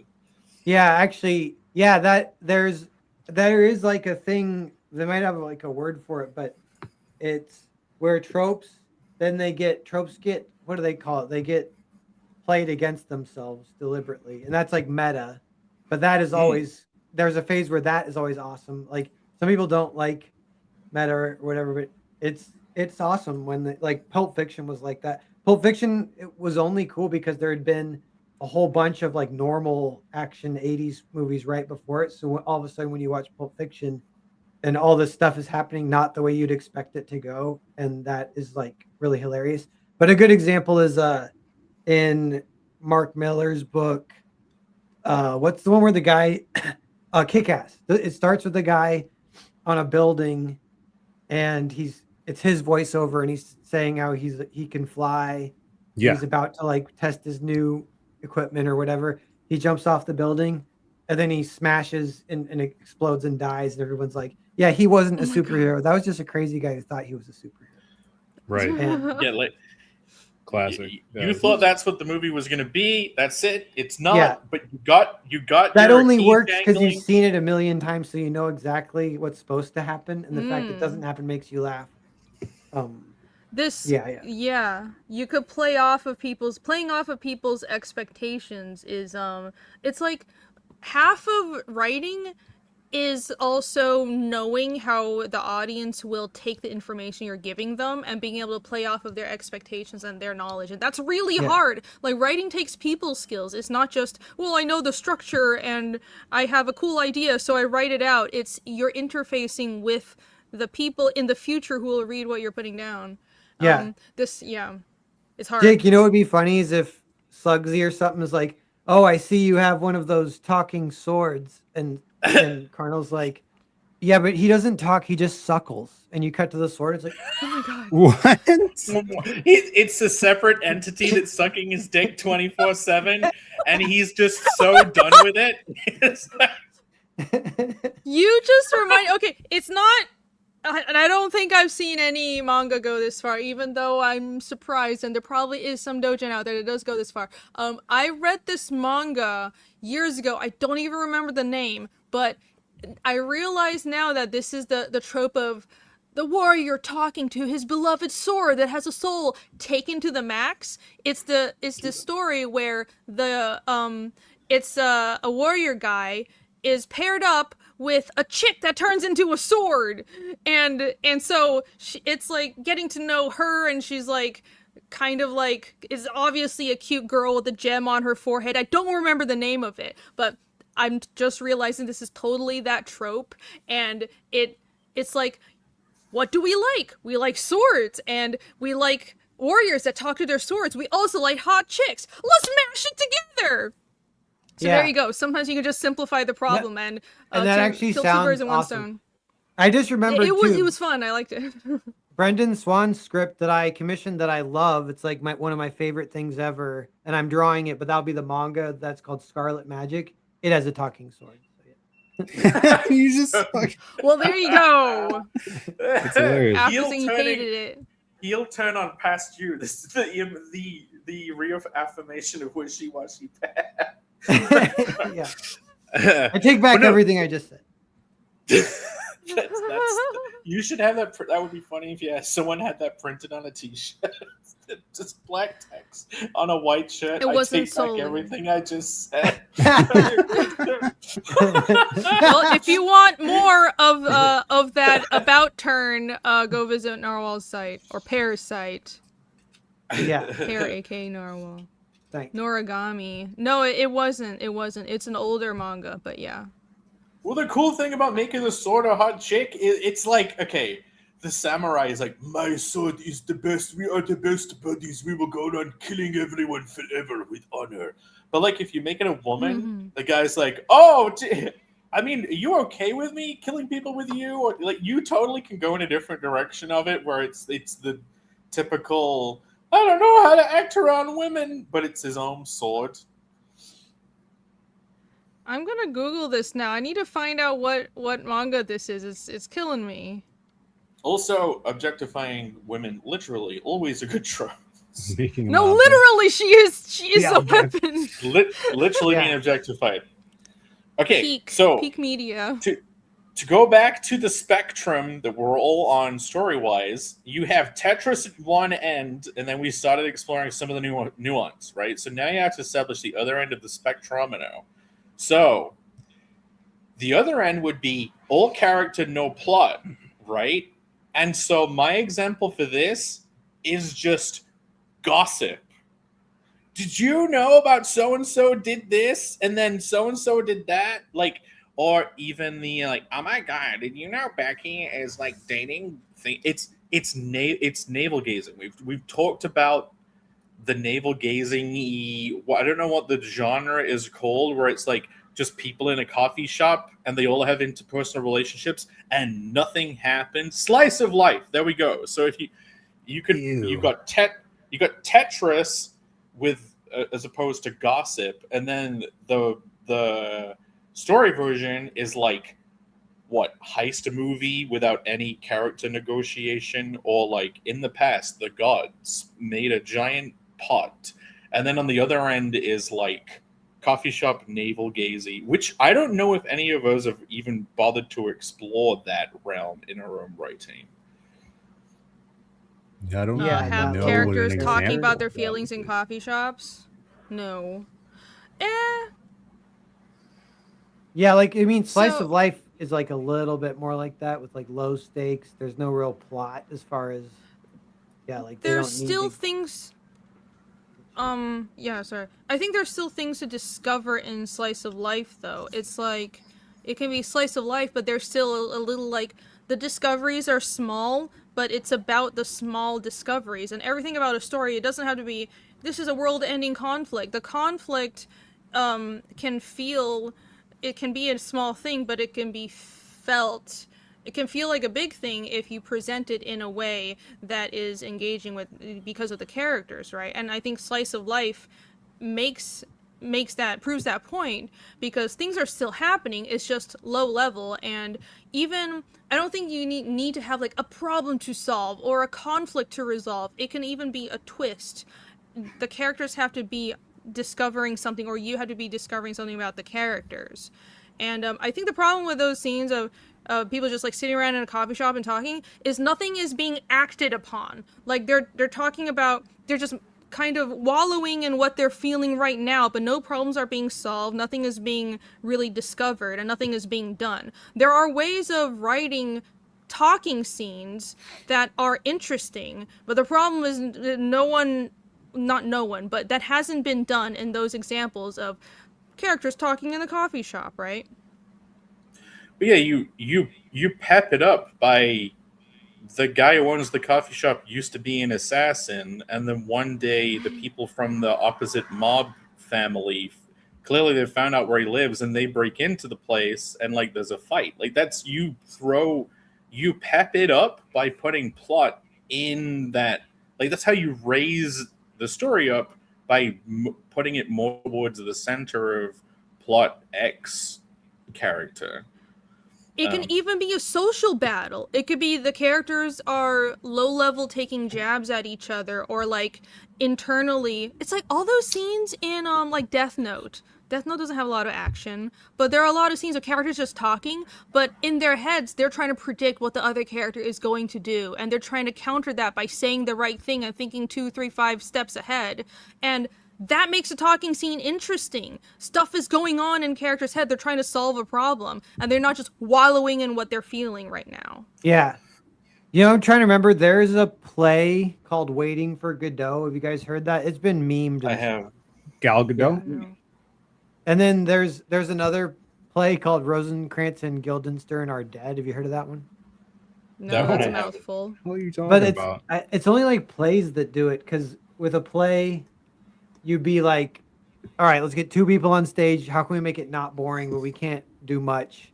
And they're like, well, Waiting for Godot makes a joke of it, almost like that Rick and Morty style, where they quickly become aware of like that he's waiting for Godot, so Godot's gonna come and the plot's gonna start, and he never comes. The play ends with they were still waiting for him, like 90 minutes later, and they're just chit chatting the whole time. And so it's like a play about nothing. I'm trying to remember what they even talk about. I remember I read it and I wasn't bored, and I kind of enjoyed it.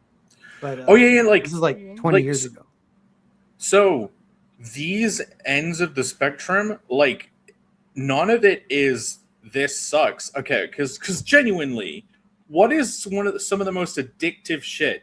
It's real life fucking gossip. It's, you know, so-and-so said this, and can you believe that after they did this? Like, your human brain is instantly like, I want to know more. I want to know more. Like, you have to like actively shut it down in real life. You're like, I don't care. I don't care. Stop talking about it. Yeah. Like the opposite end, when it's pure plot, watching someone play Tetris, that is also engaging. Like, it really is. The gods, like long ago, the gods made a giant pot. Like, that's less interesting. But like, if you're really far on the plot spectrum, that still can be really engaging. It's just trying to. You know what, Tetris? I do watch Tetris sometimes, and because it's called Tetris Effect, it has good music, so I'll throw that on. But there's this one guy who plays it. He's an ex-con, and he's like, my life is just Tetris now. I ain't never going back. But so. Well, do they have commentary? You're adding character. Is it like fun? Yeah. Oh yeah, I ruined it. Are they a fun personality?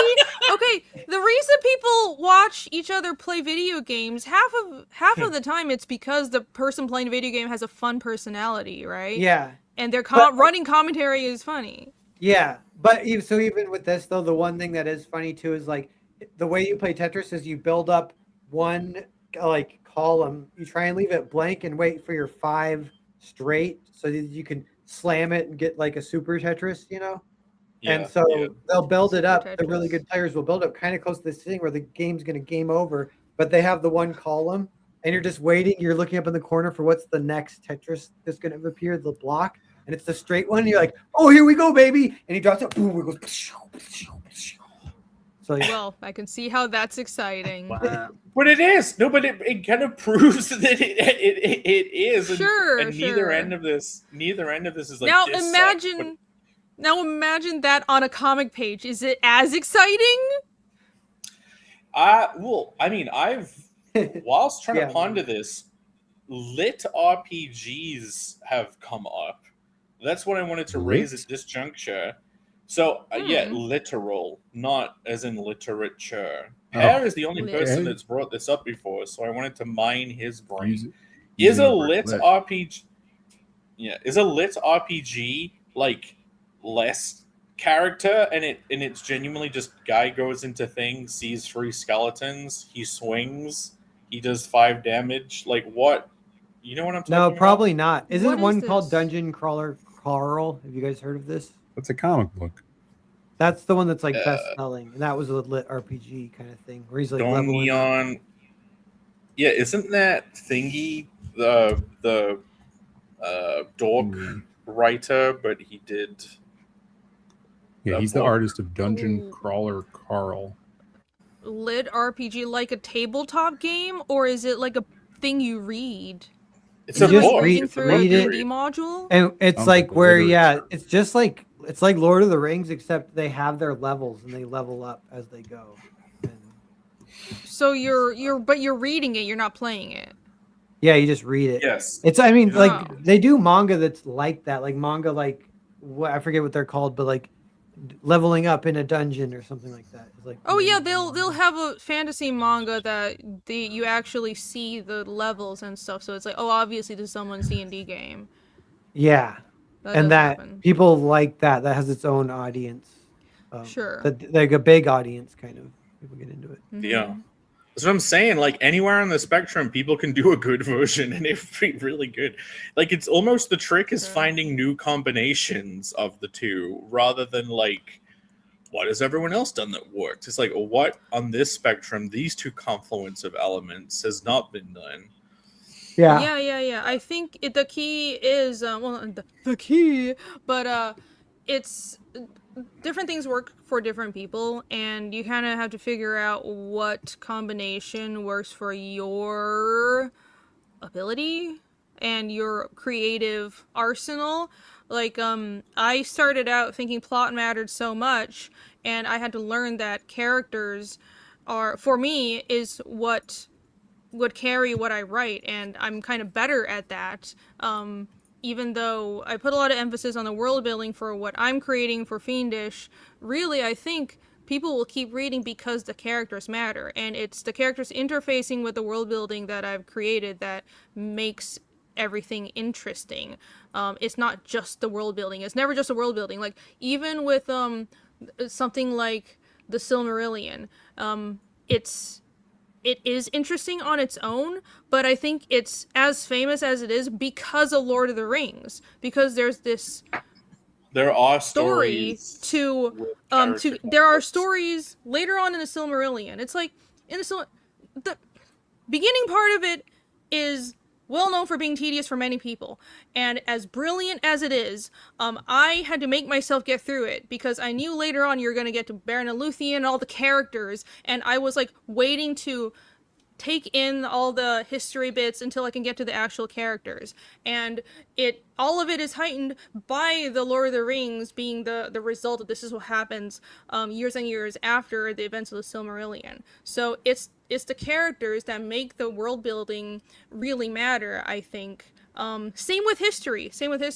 I hated history in school because all they did was tell you, remember, this is what happened on this date, and just memorize this and repeat it back. It's boring as fuck. But when you learn of history, like a story of, oh my god, did you know what the Romanovs did? Their dynasty was so fucked up, and this person was killing this person, and they were plotting against that person. Like, history reads like a soap opera, and when you learn about it in that context, it's so interesting, and you kind of remember the dates just because you love it so much. But that's not the way it was taught to me, and I didn't realize how cool history was until after I left school. Yeah, that's a good. It's boring until you add the character, and then you have a way in, and then it's not boring all the time. Yeah, that's how you thematically relate to his stories through the characters, because you can relate to their family or whatever. Yeah, it's kind of a bummer because they don't really, they don't suck you in with like George Washington or whatever. They aren't like, you don't understand. Yeah. He's 6'7", and he was the guy who invented that you only do he only served 1 term. He said a president shouldn't do more than 4 years even. And he actually said, do whatever you want, but I'm not going to do it. And everyone wanted him to be president forever. And he was like, no, you don't get it. You don't get it. I'm like angry at the school system for not teaching me all these things. It's like the Christmas raid that happened during the Revolutionary War. Why didn't I hear about this in high school? Like, I had to read about that on my own. What the fuck, education system? Like, well, you would almost think they don't want you to learn it. They remove the characters, even though history is going to be all character and story. It's just people doing stuff for other people. Yeah, and they turn that character-focused thing into plot only, and you're like, well, I guess I don't care. Hey, I learned about Helen Keller and Anne Frank, okay? Those were some characters. Yeah. Cool. It's like Sherlock Holmes. They're all characters. And Dr. Moriarty, the same person. Yeah. Helen Keller is the Dr. Moriarty to Anne Frank. To the Sherlock Holmes of Anne Frank. Alex, in the me. we got Helen Keller and Anne Frank. Sherlock Holmes. Chat, maybe I just had a shit history class. I am considering that possibility. My history... Go on, Phil. Oh, you guys could talk about history. I was going to go back to your point on like the gossipy part of writing. Made me think of something. Yes. No, but I did want to also circle back to that, because I think TC was putting a lot of stuff in the chat, like Slice of Life has plot, Rini educate these fools. He also mentions reality TV. Reality TV, they pep that up by giving it plot by being like, this week you all have to make a balloon animal, and the one who doesn't make it will get killed. Like, they do introduce things that are like new weather conditions, aka plot contrivances. And like Slice of Life most certainly has plot. Like, so and so breaks up with so and so. I know it's not that vapid, and just use an extreme example. That is still plot. I was saying the extreme end of the spectrum is real life in-person gossip. You know what I mean? Yeah. Yeah, I guess so. The only thing that would make me think of like how I would use it is to build up the reputation of someone. You know? Like if you ever see the movie Unforgiven with Clint Eastwood, like everybody that is in the periphery of this story talks about the legend of Clint Eastwood's character and how like he's this notorious killer, but everything that the film portrays him as up until a point is like this retired father who's trying to work on his farm, and he's past his prime now. But all these stories, these rumors build him up to be this legend. And that builds tension to a point where, he is wronged, and then he takes a sip of whiskey and he turns into a different person and he goes and kicks ass. So like the rumor mill, I would take advantage of it like that, where you're building up someone's reputation through, just dialogue and accounts from different characters. If you didn't want to show it, if you wanted to leave some a character that's like enigmatic,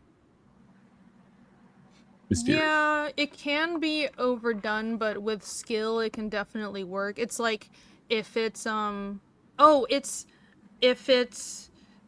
the characters, it annoys me when it's like the characters' abilities are never really shown, or they're not they spend too long explaining these are all the things that they can do instead of hinting at it and establishing a baseline and then showing it.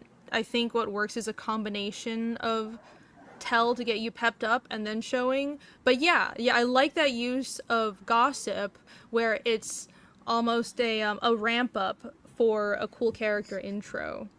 Mm-hmm. Yeah, my head's already playing around with those elements. It's like you build up this guy's like, oh, you don't want to know what kind of past he's had. Mm-hmm. When he drinks, it goes completely south. And then in he walks and he's like, hello, everyone. I'm the friendliest man in the world. Right. So you're already thinking of turning it on its anymore. head. Yeah. Yeah, and then, Yeah. and then the character who was gossiping about it turns to you and goes like, oh, you'll see. And then the story That's fun. Yeah. you're that's waiting fun. for him to crack. As subtle That's as good. it is, More like, gossip. Maybe we all need more gossip in our stories.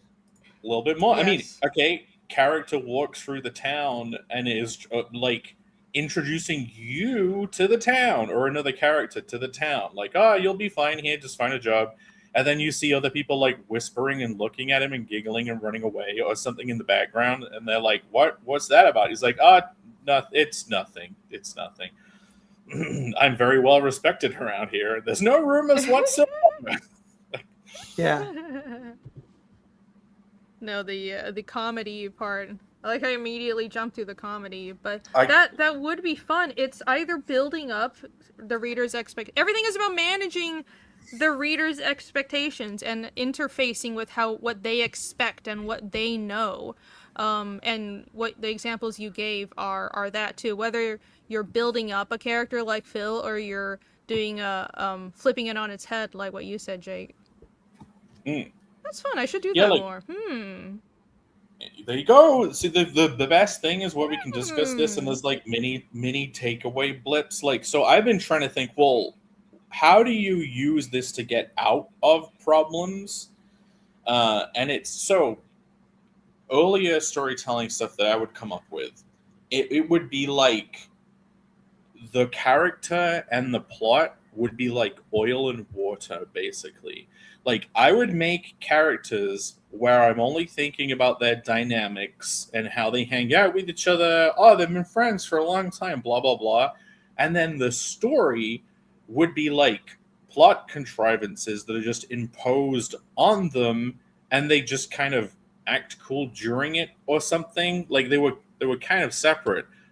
As I've developed, I've realized that the more you make the plot contrivances based on the decision of a character, like there's a story I had where it's like an AI is deciding a bunch of horrible stuff and the characters just deal with it. It's like, no, how about that AI used to be the brain of a human and its decisions are like the amplified version of what that person's personality was a while ago. Yeah, that sounds good. That's fun. Like, I found you kind of have to you can probably put character into everything to make it interesting. Like, yeah. Red Dwarf, they turn up on a planet and there's a bunch of weird shit going on. And they look at a sign and they're like in the swamp of despair and they're like, what? And one of the characters disappeared.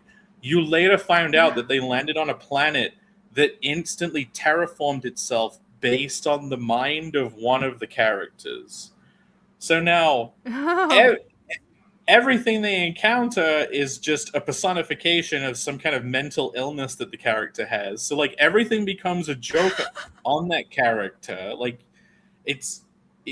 you could do a story that's just plot, like they land on a weird planet and there's planet quakes that they have to deal with. They get stuck in a cave. But it's like, no. These events are happening because of a character's decisions. It like it makes it more interesting instantly.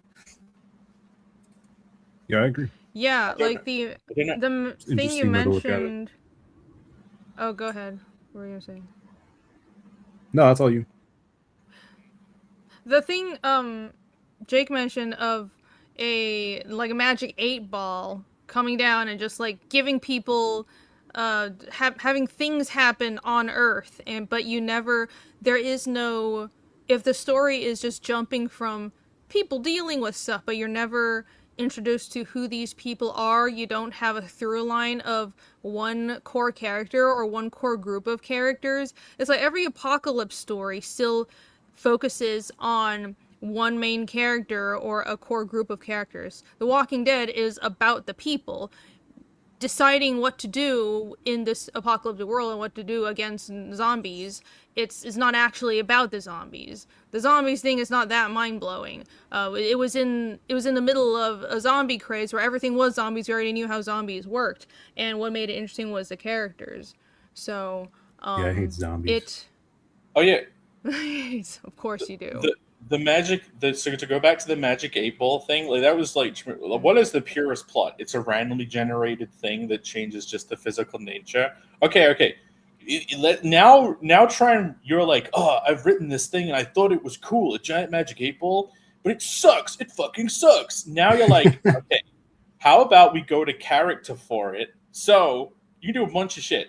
The stuff isn't just physical stuff. It's like everyone gets depressed or everyone pursues their life goal, right? So you can make the things influence people's psychology or force them to act on their own desires or something. Mm-hmm. Also, another thing you can retrofit into it, Satan goes to God and says, those humans, they couldn't deal with shit. You made a bunch of losers who can't actually react to a giant 8-ball falling from space, nudges God with his elbow, that randomly assigns really dramatic things to the entire planet.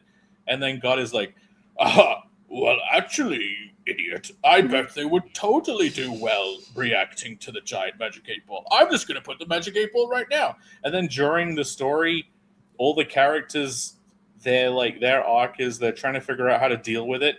And they're like, maybe if we just do a really good job, it'll stop. And then they realize it's just a bartering between two giant forces of nature, and they can interact with it because they're personified. Like, stop doing this to us. I don't know. You should write these ideas down, Jake. Well, we have them all recorded on the show. All we have to do is listen to 50 million hours of our own voices. Yeah, listen to ourselves for 3 hours every week. But Shudders. Pat, I'm interested in your potential journey as a writer and developing, because you are a heavy plot guy, and you probably do focus on a cool idea more, and you're probably exploring character more and more with each project. ? Like, have you encountered this gradient and tried to move in a certain direction along it, or what? Yeah, and yeah, I'll think about it, but I still haven't done just like a straight up character piece or whatever, and I do want to do something like that. But yeah, I was wondering, like, you think of stories, it isn't always like so perfectly lined up, because if it's perfectly lined up, that can be a little bit too like showing your hand or whatever, and it feels written. And I like the feeling when stuff doesn't feel super written. But even like Stanley Kubrick's The Shining, like that's not a horror movie, and it's not like the novel, and that has this quality where it doesn't really feel super written, because it's kind of just like, that's what happened, and then that's what happened, and then that's what happened. And it actually takes a lot of it out of the writtenness from the novel. Is like, yeah, the father is, and some of that's still there, but he just throws it way in the background. They don't care. They don't focus on it. But yeah, in the novel, the father almost gets like a redemption arc from being an alcoholic who kind of hurt his son once when he was drunk, and blah, blah, blah. And he gets like a tragic redemption arc. And Stanley Kubrick's like, nah, he's just a fucking psycho. and that like is fun too. So I still, when I weigh him in my head, I always lean that cold direction. And yeah, I'll just force myself and think about like, it's a Stephen King story. Yeah. Were you listening? I think I addressed that, right? Yeah, but I felt like you were attributing that to Kubrick's. No, well, his story is way different. He changed everything. He doesn't Stephen freeze King at the end in hated the old Stanley Kubrick. story? What? Kubrick's version is more psycho, right? Does he not freeze in the end? Doesn't he die at the end in the book too? Yeah, I think so. Oh. In both. But in the novel, he's a stand-in for Stephen King, and he's treated with a lot more, like, I don't know what's the word, like affection Nuance? from Oh, even Stephen King did self-inserts. Okay. Yeah. He's like a self-insert. He does it all the time. Literally, like Steven. the majority of his protagonists are writers. Oh, I think I read like 2 of his books. Yeah. Should read more. I kind of think if you to write well, you got to write honestly, and honesty is just putting it's all self-insert stuff because it's just stuff you know. It's the most raw version of write what you know. You can mask there's nothing wrong with self-inserts as long as you don't treat them with kid gloves, because and you can get that good cringe too that Jake likes with some good self-inserts. Good cringe? Yeah, get some of that real nice cringe, the kind of cringe that turns $200 into $4 million. I bet you that Chinese movie self-inserts a ton. Yeah, he wishes he was the cow that was coming. Well, Phil. So, would you say you're more on the character direction? And when you're forming things, do you spend a lot of time thinking deeply about these character backstories? And that, like, do you ever have any struggle thinking of a plot that would bring those characters out of themselves? Do you have trouble marrying the two? Does it feel natural? Like, what is your kind of creative process on this spectrum? Matt, I feel like I start heavily with character, so I know the design, the personality, and where I want the character to go. But when I'm thinking about like the whole plot and story and arcs, like I try to, like I said, kind of marry the two in how can the plot serve the direction of where I want the character to go. You know, those are two things I believe I'm thinking at the same time, you know, and if, you know, I have an idea that I'm on the fence about doing, maybe it's not the right time for the character to go through this. I think they really, what would you say? Like influence each other, like I was saying. So I don't know, you know, I always thought that I was someone that was always character forward. But I feel like they go so hand in hand and influence each other. They can't really say either or. Like I listened to a lot of Chuck Dixon's podcasts, and I remember him talking about this once, and he says his writing is all plot and, you know, scenario. But I've heard so many different things from different creatives. You know, I don't know if one is more important than the other, because I love character, and character is how we connect to the stories as humans. You know, theme is wrapped in the plight or emotion of the character, I think. Yeah, like I wonder. Go ahead. No, I was just gonna say, I think theme is a separate thing from even character and plot, and it's an overarching thing that encompasses both. Yeah. If your story is about redemption, well, your character and your plot should both service the theme of redemption, plus whatever else, whatever other themes your story is trying to address, right? But yeah, go on. Yeah, with the Chuck Dixon thing, I have not read a lot of his stuff, so I can't even have a take.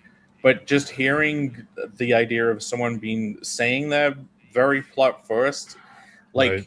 I could imagine they would. That's like, okay, here is a cool plot scenario. Now, what characters do I make that play it out? Do you know what I mean? Like, I want this development to happen. So what kind of character? Like, I have done this myself. Like, I want certain things to happen, so you make a character that would make that happen, rather than creating a bunch of characters in a lab and then saying, like, what would they do if they were put in the same room? Does Chuck do more singular stories rather than like episodic runs? No, I mean, like he had a long run on Batman, Nightwing.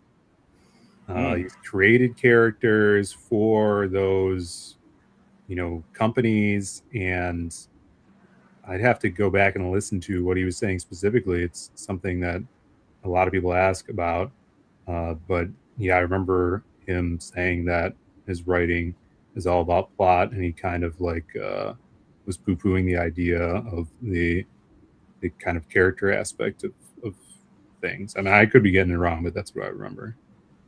I think maybe a lot of people who it's okay, that could also, when a writer says that, it could also be influenced by just what they enjoy more, but they could be just subconsciously good at writing characters or making characters interesting without spending a ton of time on them. And that's skill as well. And they enjoy writing the plot more and coming up with ideas and challenges and the mechanics, but they have an instinct for making characters interesting without wallowing on it. Yeah. I mean, when he was doing... I think that's what writers who say that usually mean. When he was on Batman, he talks about like all the different like parallelistic puzzles that Batman would have to figure out a way to get out of. He says it's his favorite villain to write was the Riddler, because he really would challenge himself to come up with different death traps that Batman would have to thwart.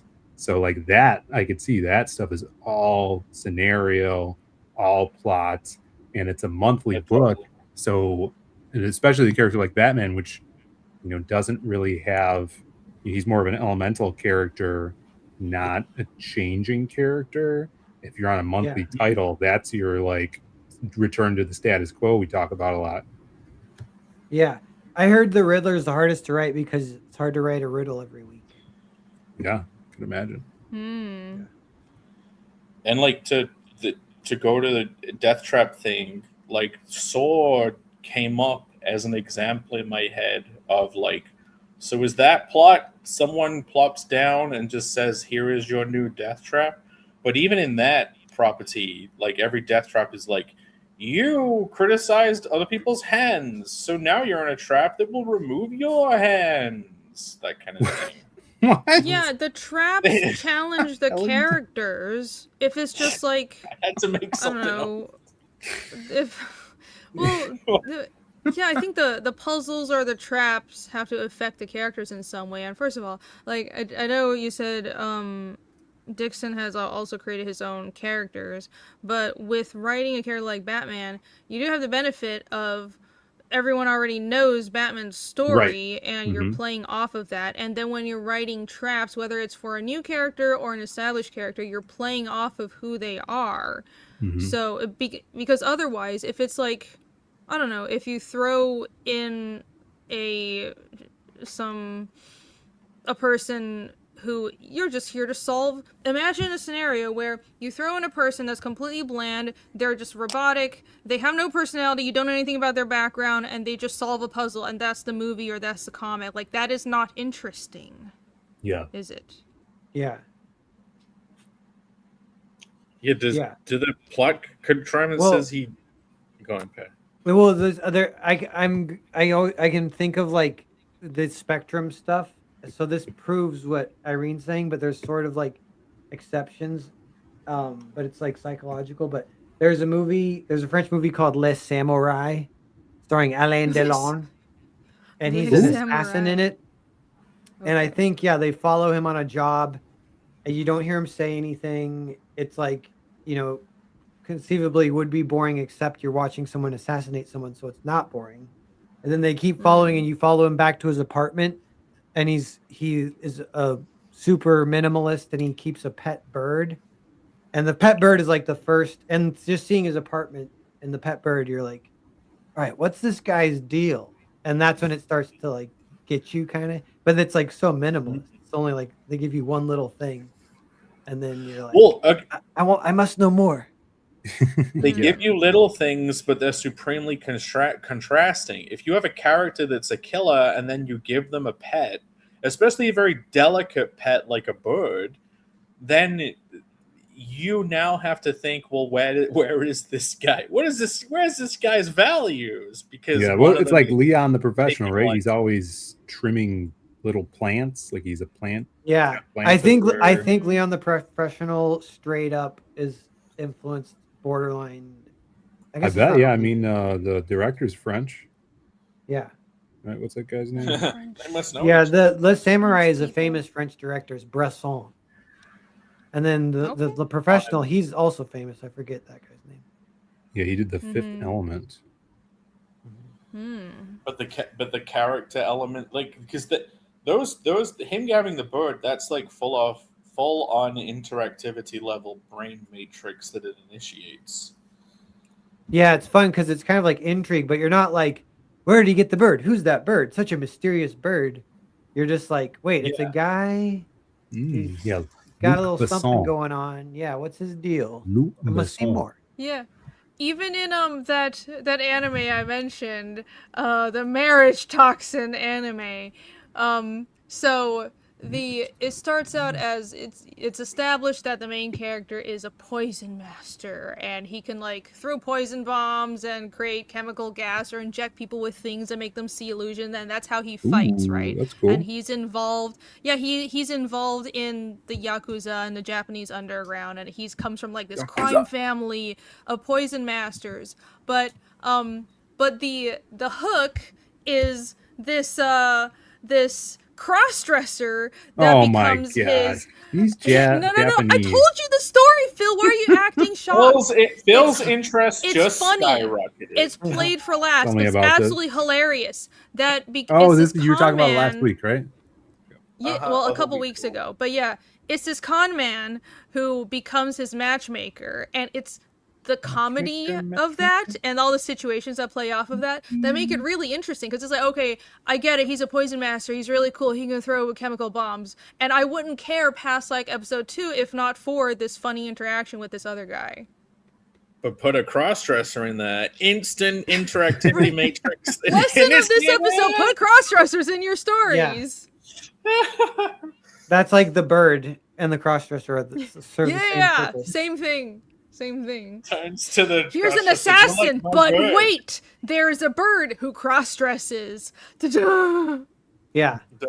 Mind blowing. Yeah, and I like the distinction where it's not like J.J. Abrams' Black Box or whatever, where it's like, cut to, he's got a basement, someone's in the basement, who's in the basement? Yeah. Tune in next week to find out who's in the basement. It's more like, no, he's got a bird. There is no twist. Are you interested? Do you want to Oh yeah, if you don't actually make it, if you don't make it pay off, though, that can be annoying. If it's like, here's a hint at some character depth. That's the dangling. It's like, that's the key dangling. Yeah. It's like the opening of Berserk, where it's, oh, he's a stoic swordsman, and okay, big whoop, very 80s, but it's him showing emotion after that first arc that is the hook, after that first battle, and then that's the bird in Berserk. After he kills the opening is him banging the monster. The end of that first story is him killing the monster and leaving the little girl, and that makes him cry, but he's like hiding his face, and that is the bird, because you're wondering, the character has more depth than this stoic killer, and you want to know more. Yeah, that's cool. Yeah, totally. All right, I'm gonna merge the two.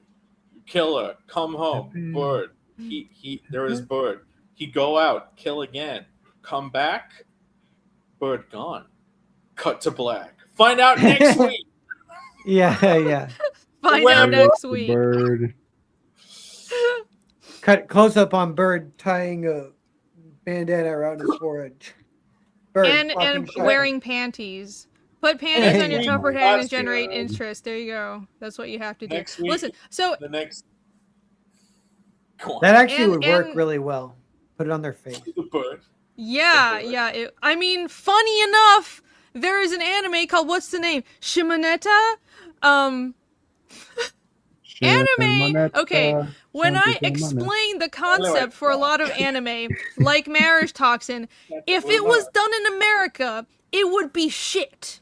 It would be some kind of ideological bullshit, but because anime has not been corrupted with certain social endeavors or certain social problems and all that. It's just funny.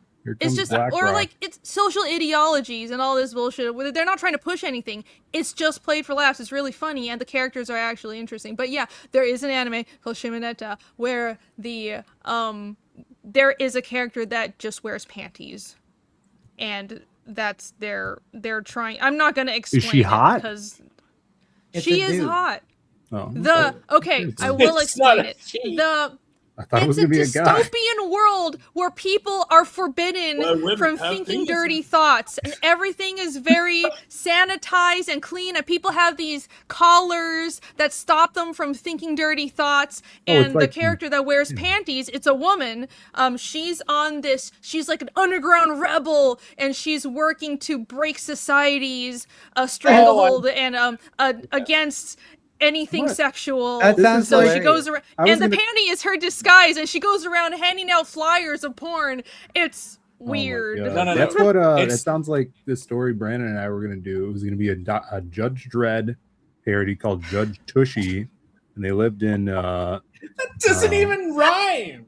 No, it doesn't rhyme. She's just a hot judge, and she lives in Mean City 1. It's Judge Vag.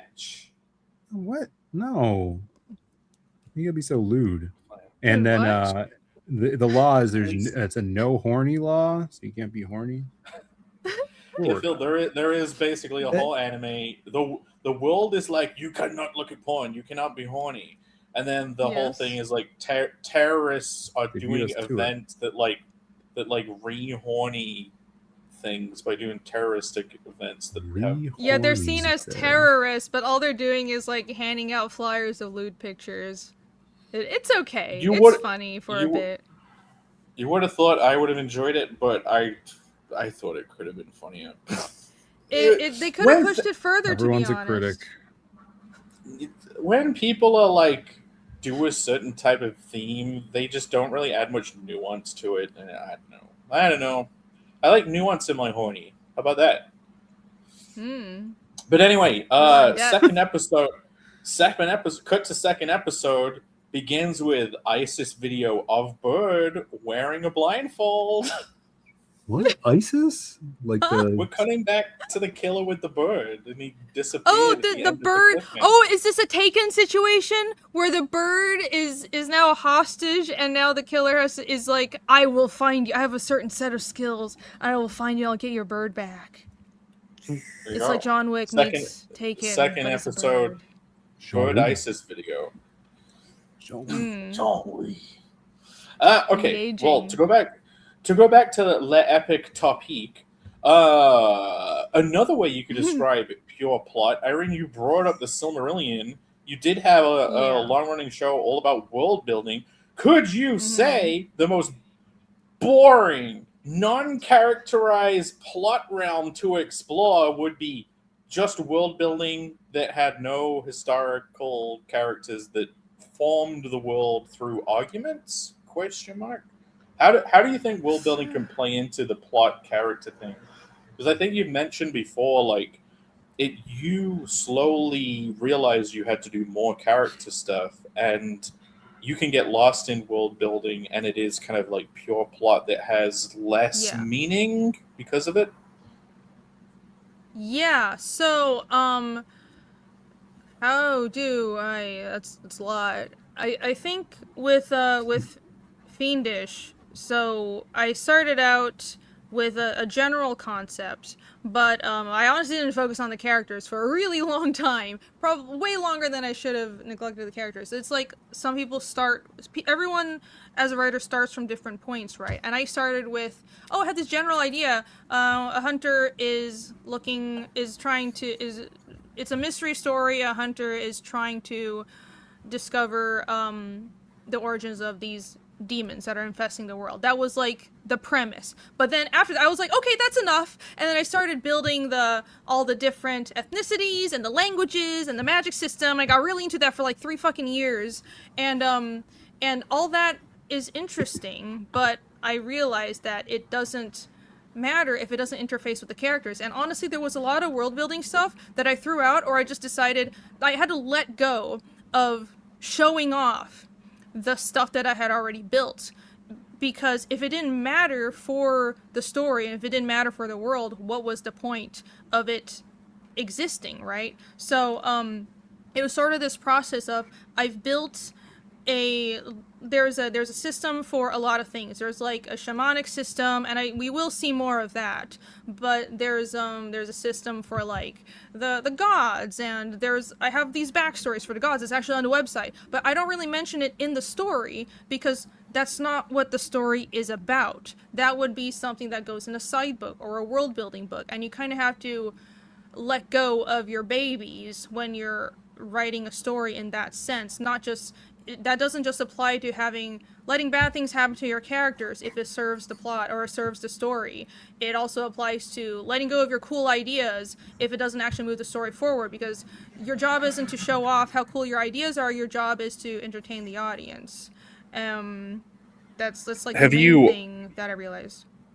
Have you altered world building or made up new bits of it after exploring character more? Because you start with world building, then you definitely go on.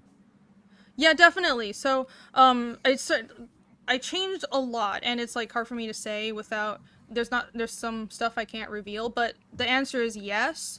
And it became, I built a lot of the world, and then I started writing the characters, and honestly, the characters have just grown as the story progresses. Even in chapter 1, I didn't know the characters completely yet. I kind of get a better grasp of them as the story progresses. I think more experienced writers will be better at this, but for me, the more I write something, it's like the characters aren't real yet until they're on the page, and actually drawing them and making the comic pages, just doing the final work, makes them real and helps me develop them. So I don't know if like that applies to everybody, but that's why I'm a big advocate of just start before you think you're ready, because there's a lot of growth that happens after you've already started, and you plan to embrace that instead of like thinking you have to have everything perfect before you begin. But yeah, there are, as the characters have grown, I realized that there are things in the plot that could serve their story and vice versa. So it's become more interactive as the story progresses, because as the characters solidify, so does the world, and I found more threads in the world to pull out and connect to the character development or things to change in the plot and the world building that serve their development. For example, I won't say what, you'll find out in probably in chapter 4 or 5, but there are certain magical abilities that I actually didn't come up with in chapter 1 at all, but it comes up later on in the story, and it becomes very, very story relevant, and it's part of all the characters. It's part of several major characters. It's part of the antagonist's development. It's part of the world building, the history of the world, and it also is thematic, and it also ties into Casimir's arc, because he's the main character, and especially with his there's this arc that I'm giving him that is seeing the truth. I don't know a better way to put it yet, but it's about seeing through deception, and that there's a magical ability that comes up that I didn't even know of when the story began, but that theme arose as I was trying to come up with a supernatural ability, and that's made my characters better, that became an ability in the world, and that retroactively affected the world building and the history that I had already built, so I went and weaved it into the story and the history of the world. That's cool. That's exciting. Yeah, it becomes really interactive. So like I think at first it could be kind of separate, plot and character, but I think you just have to write it. Start writing it, start drawing it, and do several drafts until the characters and the plot and the themes all kind of meshing together. That's the really cool part about writing a story, I think. That's when my brain is like, this is all worth it. All the pain was worth it, when everything starts resonating and working together, and you'll have those moments where things just click into place and you have those revelations like, oh my god, this fit perfectly. And it takes a lot of work to get to those points, but that's what it's all about. With character and world building stuff, I would kind of do a similar thing where I would try and have my cake and eat it from both ends, where I would just make up a cool world that I liked, and then I would make cool characters that I liked. And then I'm like, okay, how do these actually link to... That's why I've been exploring this whole connectivity thing, kind of because that's what I'd been doing when I was younger. It was like, well, these two things are not connected. They have to be connected. I've now recognized they have to kind of be connected for it to make any sense or have any meaning. But then I think there's a potential pitfall where, like, you then make at least one of the characters, like, the core reason for the whole universe existing. You know what I mean? They become Neo. You're like, okay, I've got the Matrix and I've got like this badass crew. I guess I've got to make one of them Neo, who like knows the code and will become digital Jesus. And I don't even know if that's something to worry about doing and try and do less of. Like the opposite being like, okay, I'll even bring up Hotel Story. Because, yeah, you have a main character who it's like all her plot, and then the angel that comes in. Because I haven't read the second one. Oh my gosh! So yeah. I get to approach this with like naivete, but I don't even know if I want to declare things as traps because they might have been done.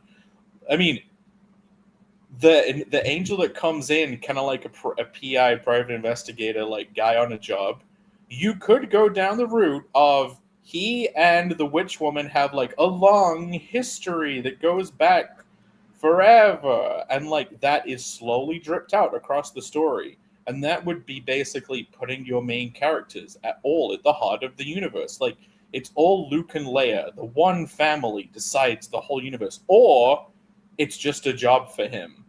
And she's just another mark. Yeah, it's kind of bigger world building if it's just a job for him, right? Like definitely. Yeah. Yes.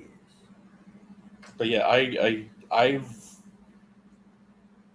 I have not let myself make it just a job for someone because I am worried that everything won't be connected enough. Like, yeah, you should do like a little short story that's the most disconnected it could possibly be. Yeah. Exercise. Yeah, the just a job thing, that there's like, that reminds me of this is one episode in Frieren where it was like Frieren and Fern were talking about how magic is just a means to make a living, and I didn't like that. I know the underlying plot was discovering that they still love magic even though it's become a job. It's like you start out loving to do art, then it becomes a job, and it kind of loses its luster. I understood it, but I didn't like that being a character in a story.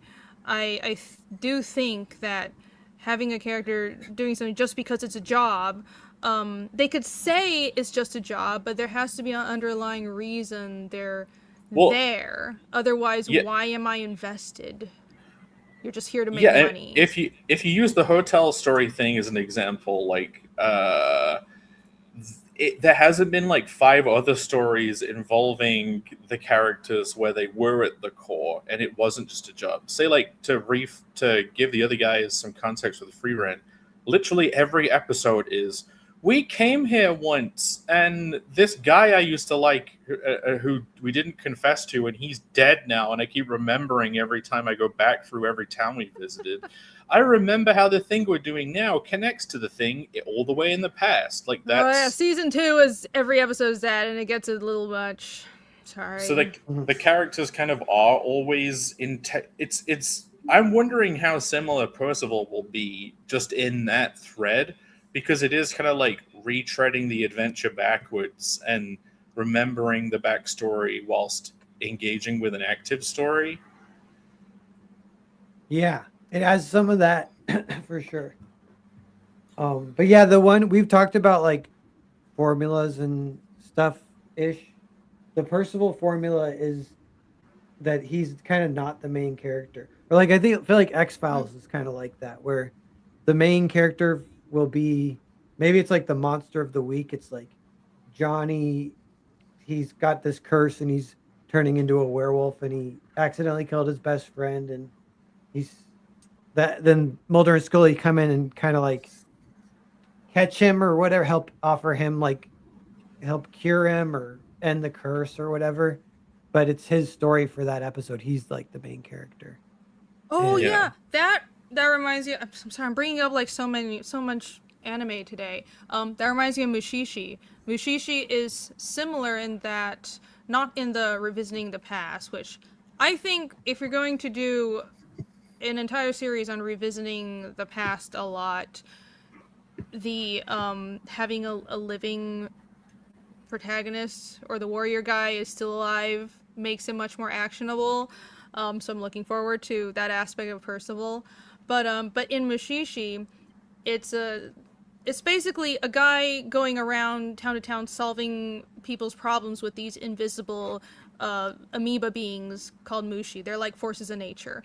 And it's really good and very beautiful, but the main character, the story sometimes starts out with the actual people that are affected by the Mushi. It doesn't even start out with the main character, Ginkgo. It's a lot of episodes begin with the people having a weird supernatural situation happening to them, and then like 20 minutes in, you see Ginkgo walking into town. Cool. So that's Columbo does that too. Yeah. Cool. Yeah, it works really well in Mushishi. Yeah. Yeah, it's a good series.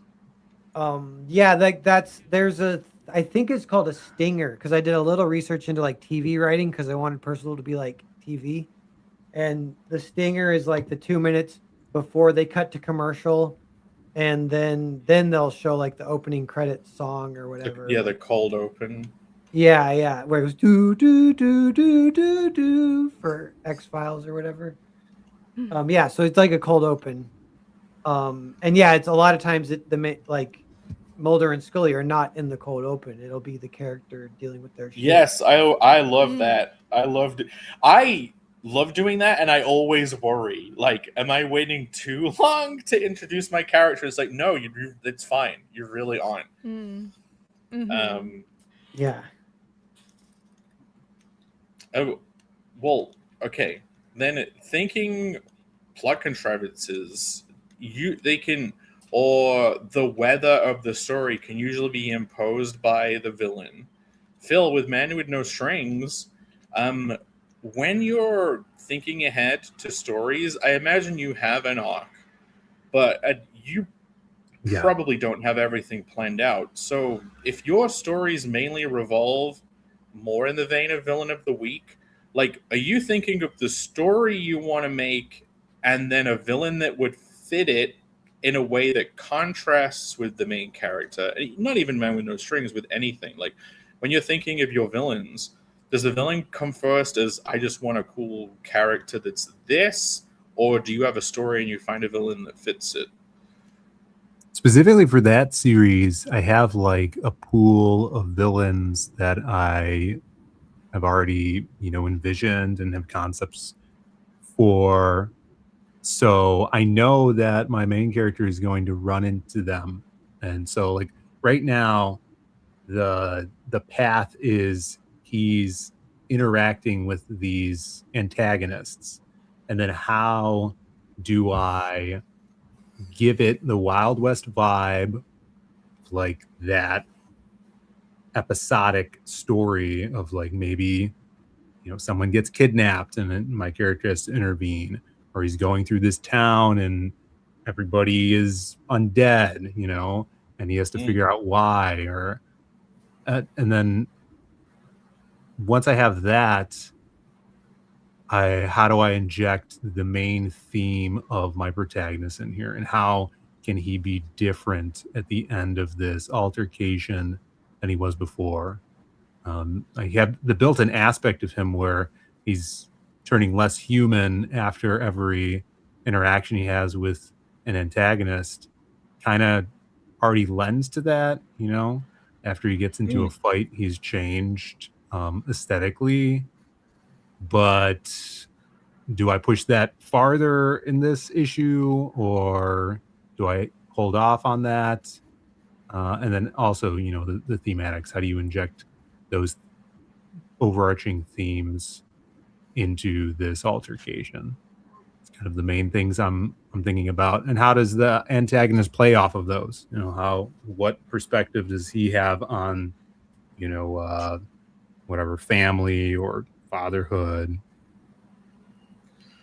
Yeah, when you're like if you have your main guy and you have your villain, is the struggle usually how to connect those, think of a plot that connects them well? Like, do you ever write out a plot contrivance or like a way things go that it would work, but then you sit there and think these kind of don't synergize enough, and you kind of revise it that way? Like, what in which way do you iterate when you're building it from those two ends? Yeah, it's hard to explain because a lot of it is, you know, here's a plot, and then as the scenario is playing off, writing the script, like, oh, this is a really good spot that I can inject this here, or because this guy has this specific abilities, I could, you know, give a glimpse into the protagonist's backstory.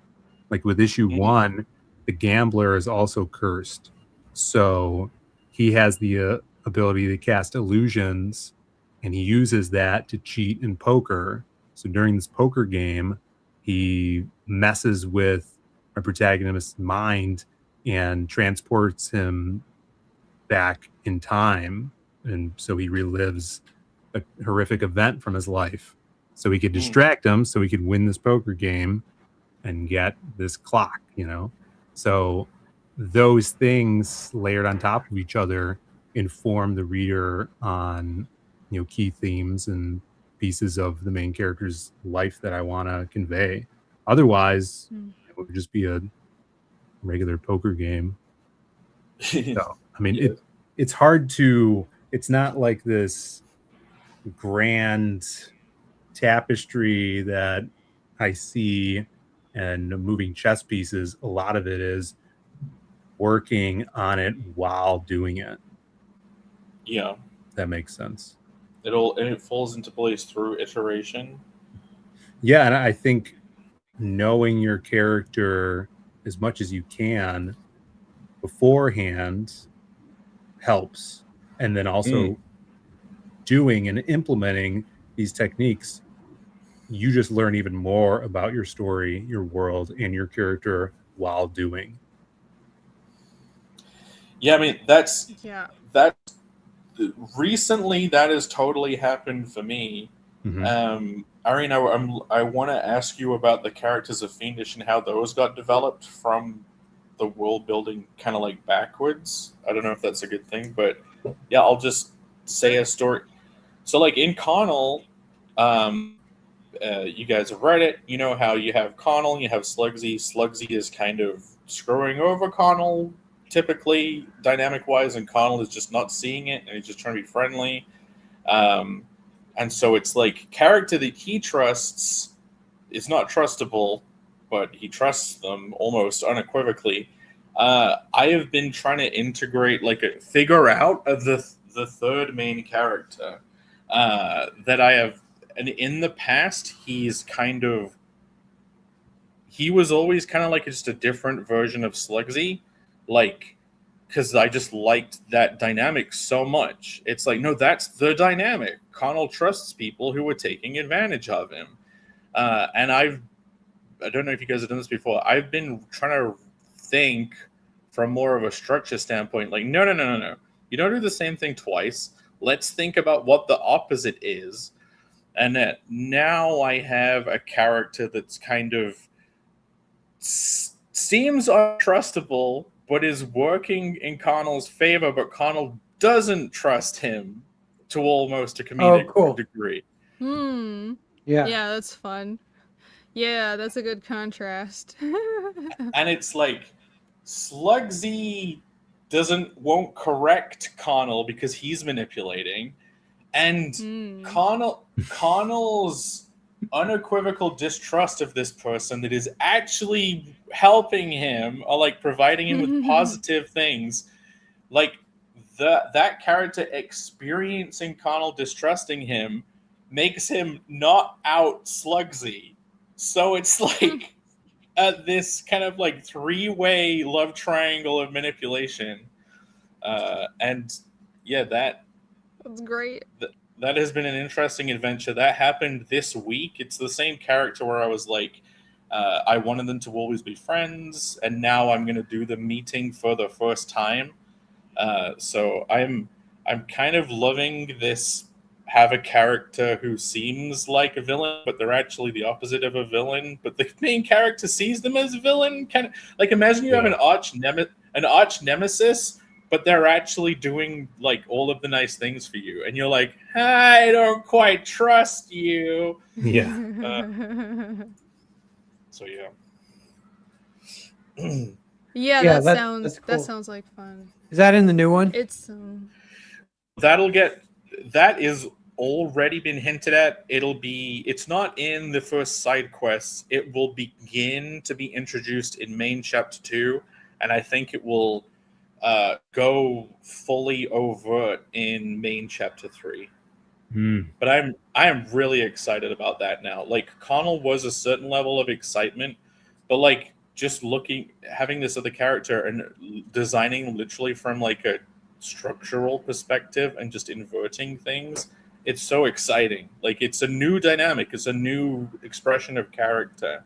So yeah, I think that's one of those structure things where it's like the readers will be really entertained, but they won't know why, because you don't watch a thing or read a thing and think about, well, the underlying dynamic is that there's a trio of characters and these two characters are foils for each other. It's just gonna be fun, and I think that's when you've done character dynamics correctly. Yeah, because then you can put them in different scenarios and it'll work every time. It doesn't have to be thematically perfect or whatever. That's what I'm hoping. I'm hoping you can throw a different weather condition at this trio of character dynamics. You can involve one or two or three of them as much or as little as you want per story, like to taste compared to the recipe of the rest of it.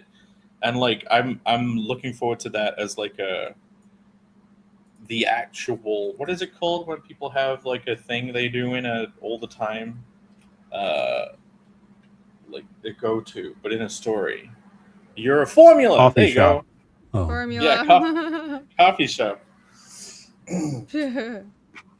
But yeah, so that's me kind of like retrofitting a character together that wasn't that character before. And Irene, do you feel like your characters have changed and morphed since planning out like all of your story, or have you discovered that they needed more depth, and where did you go to get them? Go on. Wait. Feel free to continue, but I just want to point out we're at 2 hours and 40 minutes. Yes. And Alex should start doing the meme. Alex meme. Yeah. I will try to be concise for as far as my my segments go. Yes. How do I say this without repeating what I said before? Yeah, they have developed. Basically, when I started out, I didn't know who the characters were, and they've grown a lot. But speaking of character dynamics, so it's actually surprising, I think, when you read Fiendish, it's especially chapter 2, but even more so when you guys get chapter 3.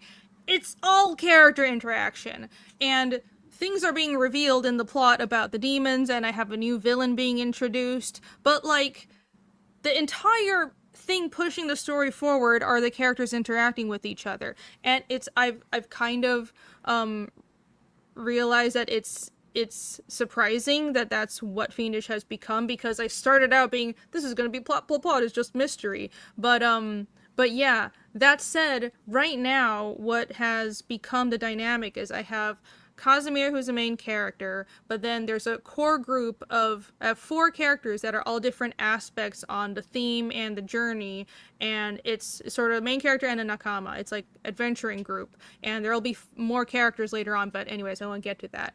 And I have this dynamic of Casimir and Ragna they're the adults, and they're the most experienced and the most capable, but there's kind of like they kind of pay for their capability by having horrible personalities. So Ragna is the most capable. She's very, very powerful, but she has horrible personality problems. She's kind of a giant bitch. But her saving grace is that she genuinely really cares about Casimir, and she takes care of, she's there for him, even though she's mean to other characters, especially Yomi. And I think characters that are insufferable and are mean to cute little characters like Yomi need to have redeeming quality, like they care about somebody else, or they're extremely efficient. So that's Ragna. And Casimir, he starts out as stoic character, and honestly at the very beginning, even in chapter 1, I hadn't thought much more about that. He's stoic hunter. He wants to find out what happened to his hometown. He wants to find out who brought these demons, and his redeeming quality was originally mainly focused on he cares for Iskall, so that shows that he's not just this cold, one-dimensional character. He's taking care of his little cousin. But as the story progresses, I'm adding more depth into his character. For example, in chapter 2, when Yomi wants to join the team, Casimir is trying to be a hard ass about, no, you're gonna bog me down, but she says something that reminds him of his family, and he doesn't show it on the surface. He doesn't say anything to her, but we see in the comic there's a quick flashback to his family, and we can see that he was convinced to let her come along because of something she said that he felt empathy towards her for. So these little tidbits add depth to his character, and as in chapter 3 especially, you'll start finding out that, well, he's not just there to kill demons and fight, because there's a lot of thought that goes into tracking and hunting. You have to be a somewhat intelligent person, and he's trying to improve his knowledge base and his skill set. I've hinted at this in chapter 2 by showing that he grew up around shamans, so he can read Nanarsa. He's more literate than the average person, so there's a hopefully surprising ability subplot, or like ability maxing, where he's not just there to kill things, he starts gaining knowledge. Ability maxing or whatever. He also is there to gain knowledge. He's also there to learn and gain knowledge, and he's not as much as Ragna, but and then going back to the character interactions, Yomi is the character that's being shit on constantly by Casimir and Ragna, but Iskall cares for her and she likes him, but they can't have any sort of relationship because of Iskall's curse, and also in their world there's a stigma between their two species being romantically together, not physically but romantically. Stigma / fetish. Sure, well, it's like devs are bed slaves, but it's like not the same as having a relationship. It's like, oh, being in love with one or whatever. Also, Iskall has this curse that gets in the way of that stops him from having any physical relationship. So that is part of the character struggles and their dynamic. The carnal curse. Yeah. No, it's not. It's not that. when he touches someone, he just imagines him very badly flirting with them. He's like, I'm never going to talk to this girl ever again. No, it's funny that Phil mentioned that illusion character, because Isil's curse is essentially anytime he touches someone, they flash back to a traumatic memory, and he sees it as well. So it's this kind of horrible psychological thing, and it develops into something else later on, and there's a reason for his curse. But right now, that's all we know about it. So that kind of thing, I also gave him that curse because he is the empathy character. He cares about people, and he would want to comfort people and touch them, but he can't. If Casimir had that curse, it wouldn't matter, because he doesn't really give a shit about that many people. He's very much like, I'm going to take care of my own, fuck you all kind of person. And Iskel's like the opposite. Rogue thing with stealing powers. Like, put that in anyone else, and she'd just steal everyone's powers and then leave them all in comas. But put it in her hands, it's like, I can't do that. Yeah. It's similar to like the person that you're giving a curse or an ability to, their personality also matters. It has to interface with that curse or ability. So you need a character who has the reverse curse of Iskall, who sees a traumatic future memory of the I think I'll add that in the future. But all these character dynamics built as I wrote the story, and how they tied into the themes also kind of were birthed as I wrote. So it didn't all just come out at once. When it comes to thinking about how Casimir's character developed, my head has gone before, well, what would his experience have been? How did he get settled in the town? Like, so he turns up in a new town as a kid, and he's like, my whole village got destroyed! And everyone is like, that, what village, kid? You know, we don't like, as if it's all wiped from memory. And he's like, oh my god, the pain. Did this even happen? Like, he grows up, and he's like, did that traumatic event even happen to me? If no one else knows about it, no one can find the village. Do you know what I mean? People remember it, but they can't. Yeah, they can't find it anymore, and they so there is. I want to add a thing later on in the story where you run into more people from their past, and it's mentioned that people are. So part of the reason I hinted in chapter 1 that a lot of people in town didn't like him and Iskall, and it's partially because they view them with suspicion. It's like they remember Dorvo, which is a town that's like a few days travel away, but now the town has disappeared and you're the only survivor, and you have this wild story about demons. Okay, you seem suspicious.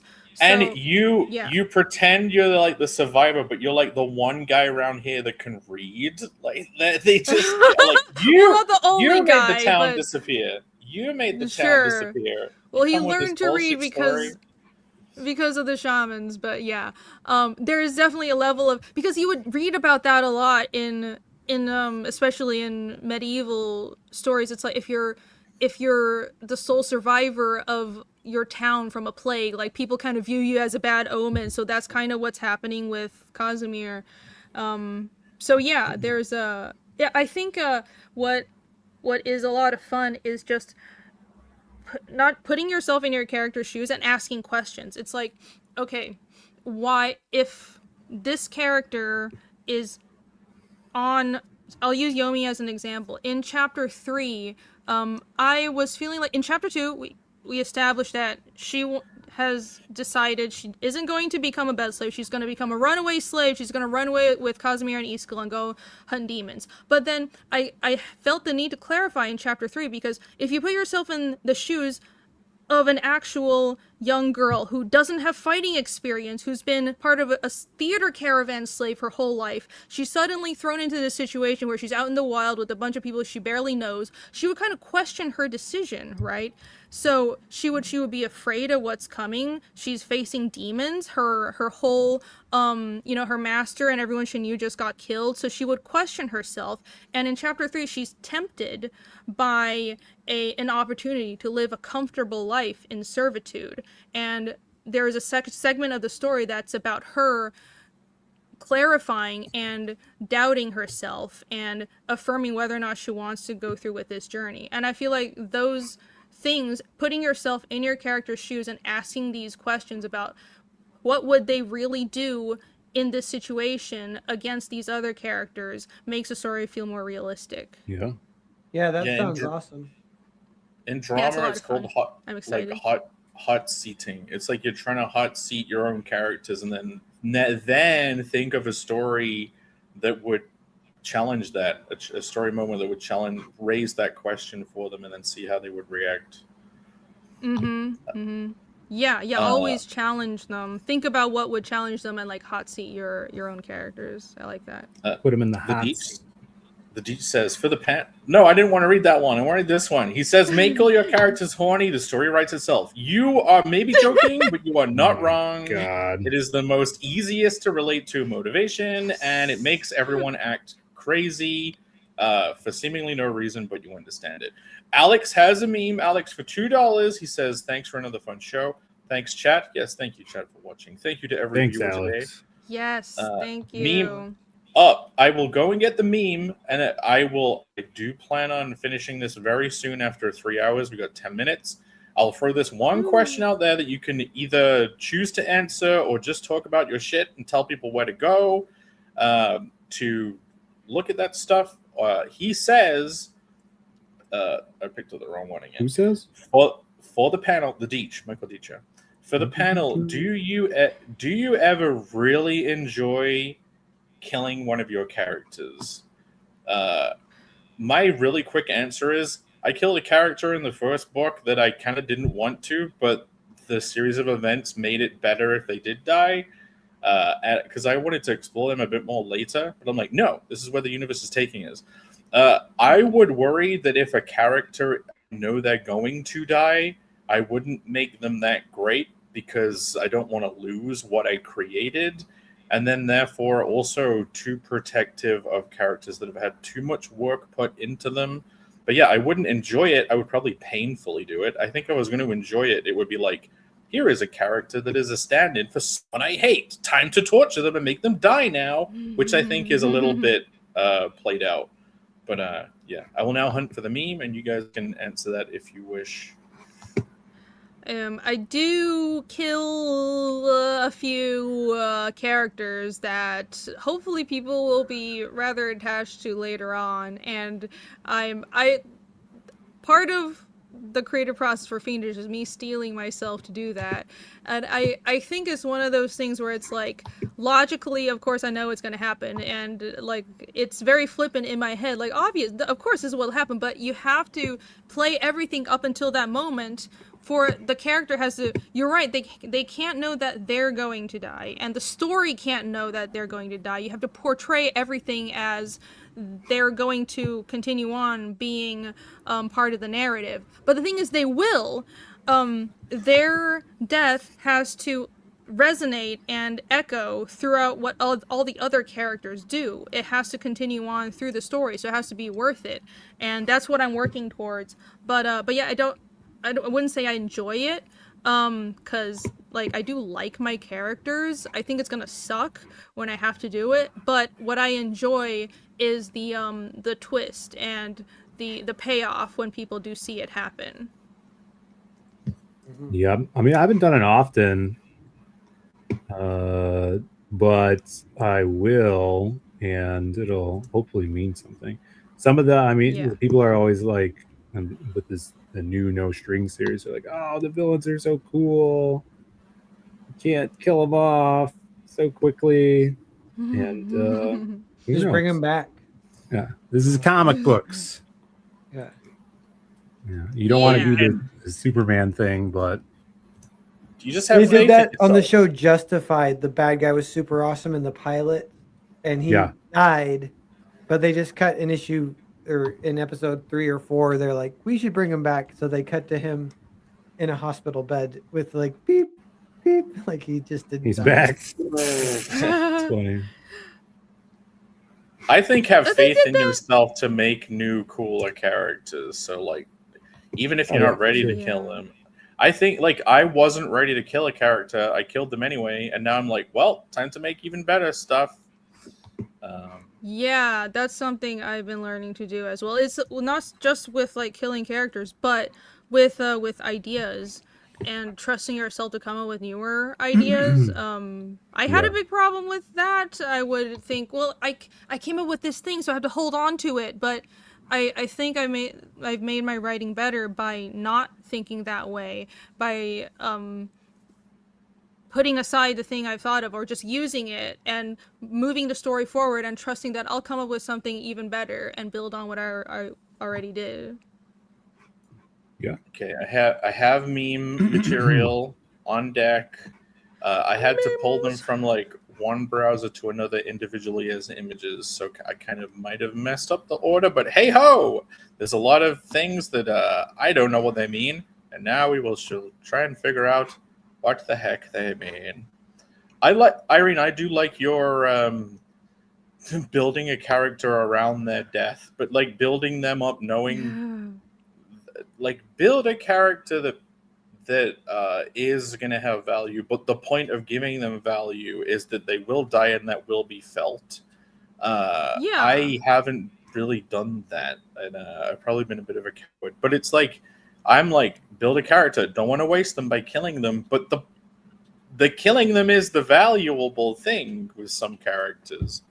If that's what would bring value to this story, then that's what has to be done, right? Justice for Dee Dee. Dee Dee was always going to die, guys. Dee Dee was a planned death. And also, yeah, I'm not going to say anything else. I'm not going to ruin anything. Dee Dee for life. Okay, here is the meme. I am loving these memes. They look like this is cool. They are retro video games / this film. We got the giant magic 8-ball is descending from above. We got keys being jangled. We got cows coming. Phil's giant rug is on the That's floor. my rug. Oh my god, he's Phil's got the rug.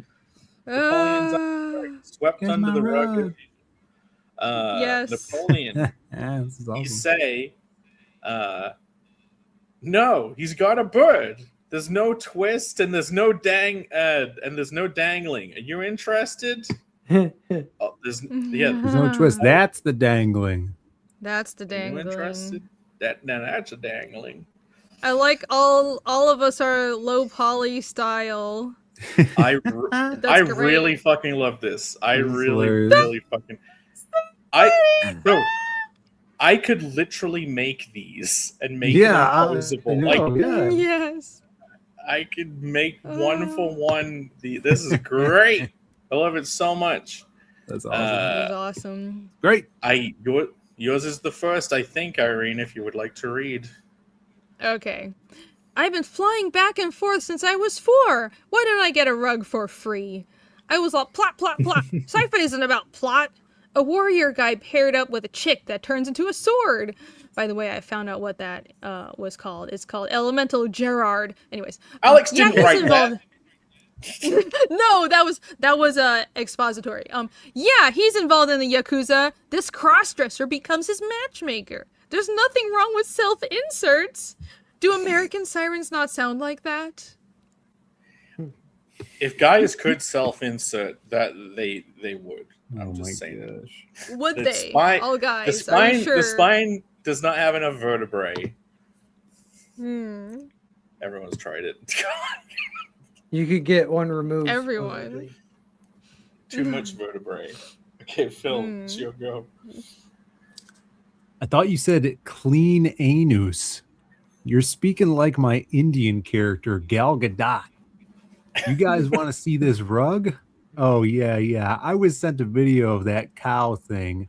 Oh, my God. These Japanese. That's a Stephen King story. It's an Oreo. He does the cookie part, and the creamy filling is all of us. Excuse me? That's illegal. You can't do that. I love low poly. Different material shader for the glasses. Look at this look at this pair that's trying to figure out how it would do his arms. I love it. Oh my god. He keeps a pet bird. He's a stand-in for Stephen King. It's the most successful animated film of all time. Wait, Irene laughed too much at that. It sounded a little like Wong Chong Ching Chong. That's actually lamp shading. It's actually the Star Trek technology. Amazing. Real quick, wild story. The father almost gets like a redemption arc, blah, blah, blah, blah. Stanley Kubrick is like, nah, me. Hmm. Nah. These are great. Okay. The other day I woke up from a dream. It had a secret code. Oh, you'll see. All plot is watching someone play Tetris. It's like everyone's favorite movie. So if this sucks, so does that. You're supposed to kind of pick and choose characters to battle. Red Dwarf, Futurama, blah, blah, blah. That always sound? You're adding characters. You ruined it, Alex. Meme. I Great. like that ending. I love Self-referential. this. I was really hoping my Magic 8 Ball would make it into one of the memes. One thing we didn't talk about this week was the new Fortnite update that I have played the shit out of already. So will this be the next cross? That I know this is a joke, Alex. This has potential for actually making it to Fortnite. If this It gets could happen with the It amount really of random could. stuff they would put in the game. This could happen. like the You don't so have to when pay I used to do much. when I used to do Let's Plays, there was like one like very indie marketing that would send us codes for games all the time, and it was like shitty indie game X, Y, and Z. No offense, and I still get those emails. One of them recently was like, our game that we promoted now has a Fortnite skin. Like they added a thing. It's like one of the more it's like the more indie-ish, you haven't heard about it style games getting a Fortnite skin. Like the sky's the limit. Like if this gets a Western release and people also meme on it properly, they would totally add this as a Fortnite skin. I'm saying it. Conan the Barbarian Fortnite skin one day. Blue pickaxe all the way. Anyway, Amazing. Blue pickaxe. another news topic that we did not He touch really upon. liked the cow. It's been a real video game week. Did you see people were leaking the new Grand Theft Auto footage, and it fucking sucks? And of course it sucks because you don't work on a game for that long and be that big bloated company with massive internal restructuring based on DEI over the last few years and make a good game. That's sad. Mm-hmm. That Wolverine game looks like it's trash too.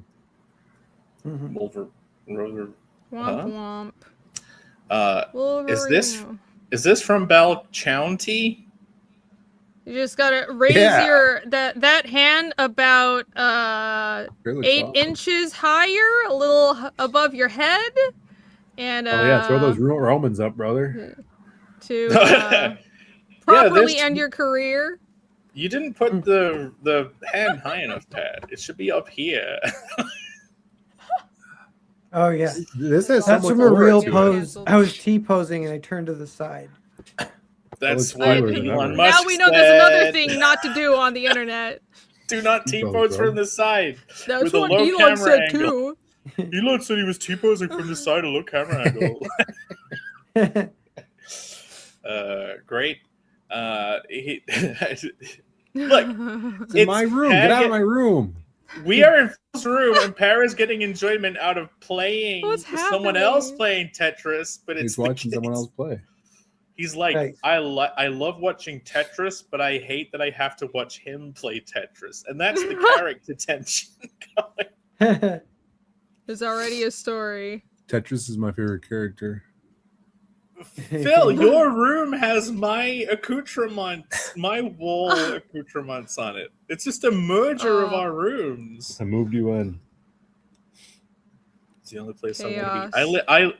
I moved from my hollow closet to Phil's actual closet over here. That's where I live now. In Phil's closet. It's all a lie. The moon is actually in Phil's closet. I don't know how this. Oh wait, it's waiting for Godot, but they never did this episode. They should have done a Jerry-less Seinfeld episode where they were all waiting for Jerry. Wow. Yeah, it could be good. They missed out. They should have done it. I don't know The twist about on that. the formula. They did some Godot-esque stuff. They did one episode where they're waiting for a table at a restaurant, and they did one where they're lost in a parking Caught garage. right. Yeah. Both great episodes. Alex says the hollow closet connects to all closets. Yeah. Oh my Is that god. gonna be? You're right. Is it gonna be part of the could. lore now? No. Perfect. That's when the portal malfunctions and merges with the hollow closet and creates the meta closet. I could be more closeted than ever in the meta closet. So I'm assuming this is Castaway, but I don't know which one of us this is. We might go with Pear because of the beard, but he has the talking MacGuffin sword and MacGuffin Jr. over here. See, he's creating like how they're all low poly. Ooh, all I the like memes that. are in this Yeah, style. That's I like fun. the low polys. Yeah. If we had a programmer, we could make a shitty game like this using Unity. Like, I could do all the art, and it would take no time. You just need someone to build it. That would be fun. Oh, that would be great. See if there's any clues in the background. No, just a cool. This little is where sign. I am if I miss a week. This is where It where looks like Pear you. actually lives. He's on MacGuffin He Island. swims across a river to this island. He doesn't actually live in his house. That's he his only comes bike back to shed. his house to stream. That's Yeah. where his bike got stolen from. Oh. Sorry. This is his backyard. Oh, We don't brought see up it, trauma. but there's like speech bubbles coming out of MacGuffin and MacGuffin Jr., but they're only he can hear them because yeah. they're He's imaginary. gone crazy. Alex, I think that was it. I think I hit all of them.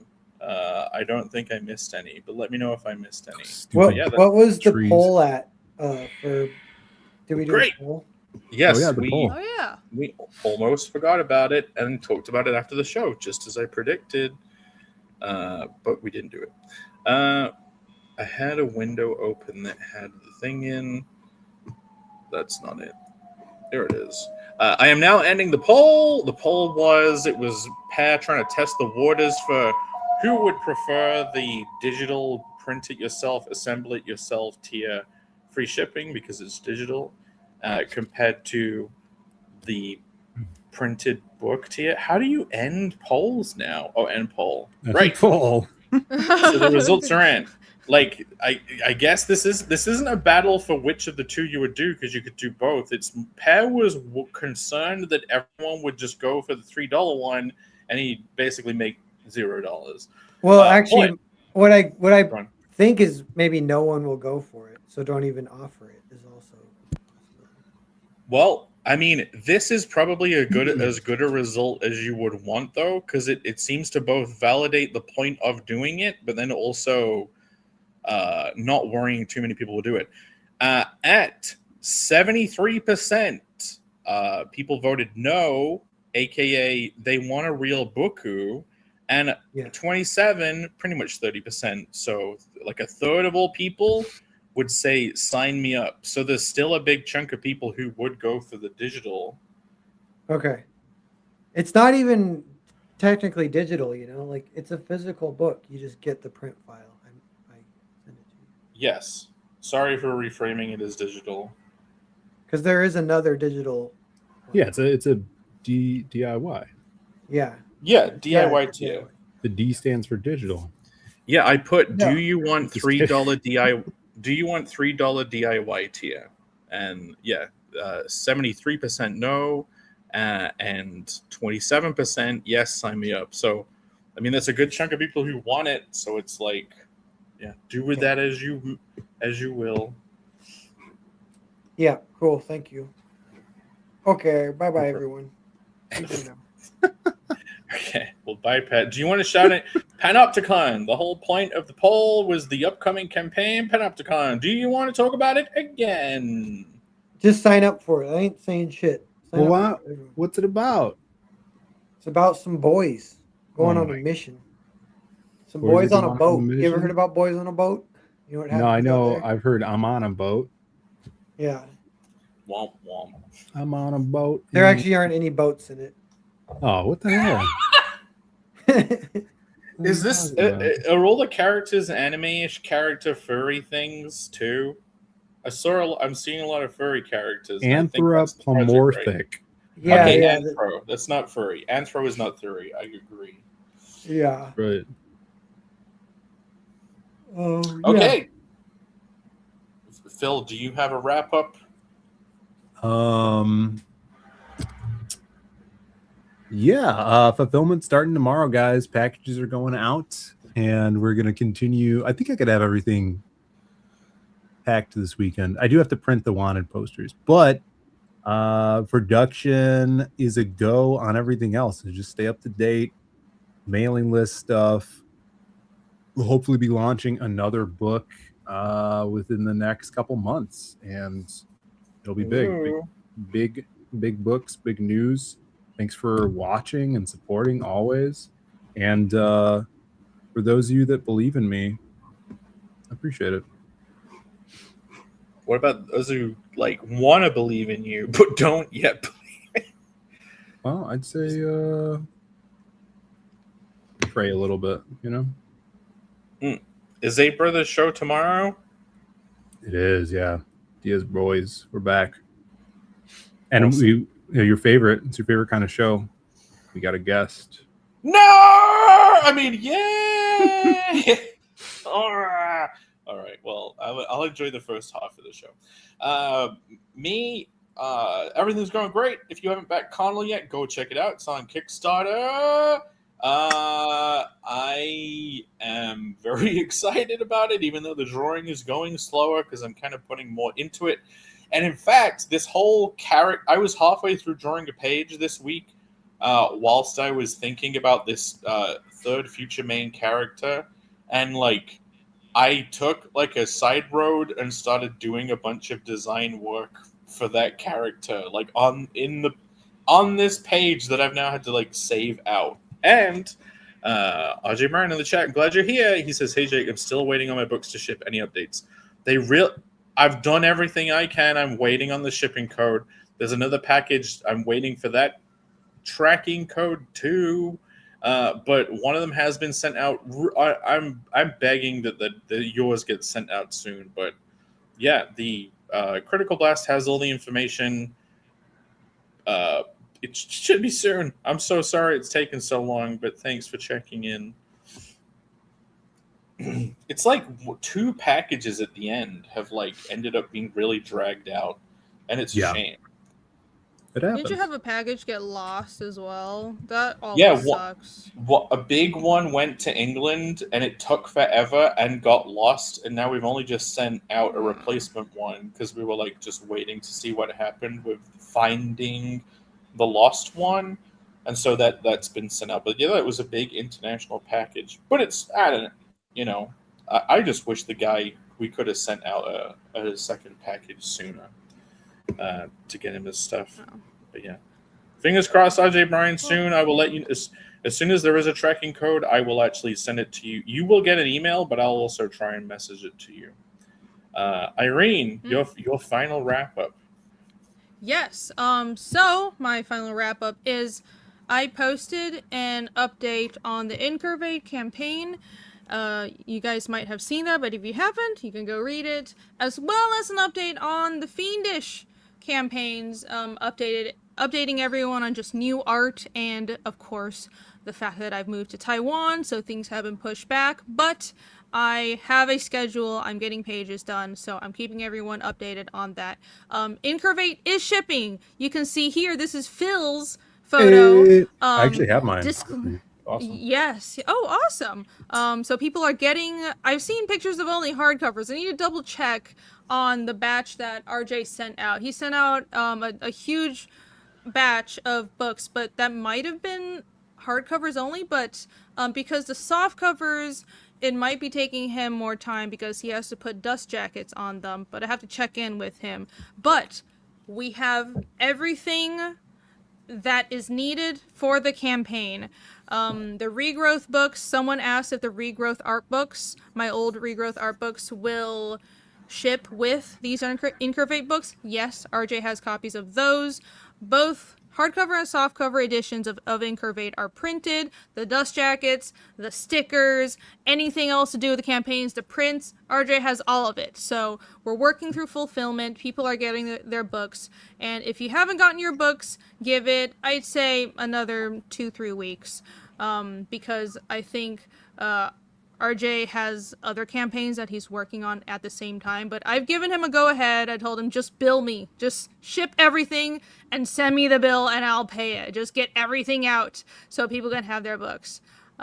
Here's another picture of someone getting their books, and there's the book plate that goes, that's like the signature plate that goes inside the book. And here is someone else's photo along with a cash grab cup. That's also my art. So there you go. People getting their books. I'm very happy about that. And Fiendish 3 pages are chugging along. I am at 50-ish pages of inks, and I'm back to penciling the last 20 pages. And stay tuned for updates on Twitter and, of course, my campaigns. And there you go. Thanks, everybody, for your support. Charles? Great. Well, without further... it's Phil gone. Phil left. Without further ado, he's back. Oh, I think he's back. I think he's I guess getting his there's book. more. I guess there's more ado to be What? had. No, Phil, your he's device having- says he's- not connected. Yeah, his device is... Oh, no. What? Yeah, you're What's in the happened? good. What have we done? You're in the fun period where people give the photos. Oh, there you go. I did it. I'm sorry. Yeah, it's great. We I was gonna show beginning. you guys this. Yeah. Yes. Hey. Woo! Why is my Yard. camera drifting? That is technical difficulties. Did you This is get awesome. any bonus items? So soft. No, Yes. I didn't. I don't think I Soft got any touch. bonus items.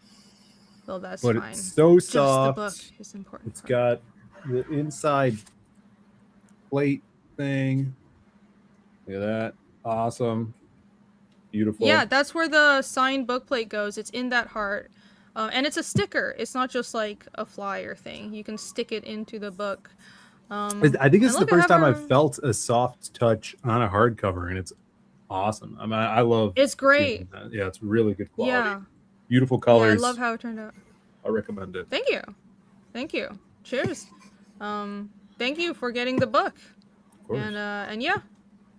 Hope everyone else enjoys their copies as well. Ding. Deeping in. Right. That's it. We're done. We're finished. 3, and I tried to get it as close to 3 as possible. But hey, thank you guys for having this discussion with me. Thank you, audience, for hanging out. Hopefully, you was at least slightly entertained, if not massively entertained. We will see you next week. I am not sure. I think is it Pear? Is it your go next? I think so. No. Okay, yeah. Yeah, I think Irene was I think last week, so. and then Phil. Yeah, it Phil, was you did Phil, two. me. You did 2 in a freaking row last time too. Yeah, I'm fine with that. Yeah, I think Pear's next. Cool. Be good. All right. I look forward to it. See you guys. Uh, Yeah, see you guys then. With the StreamYards and how it's done, I have to do it like this. And put the thing back to the thing, and goodbye, everyone. See you, Everybody, everybody. see you next week. Bye.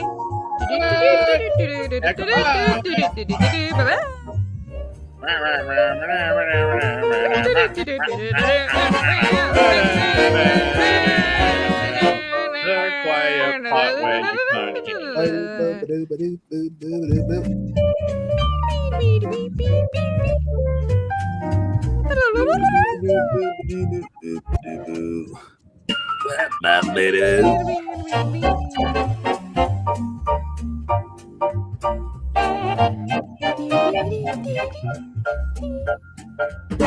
That's the annoying part. That's the annoying part.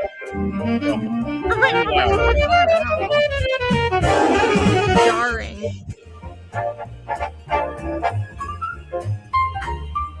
You need to go back to video game music.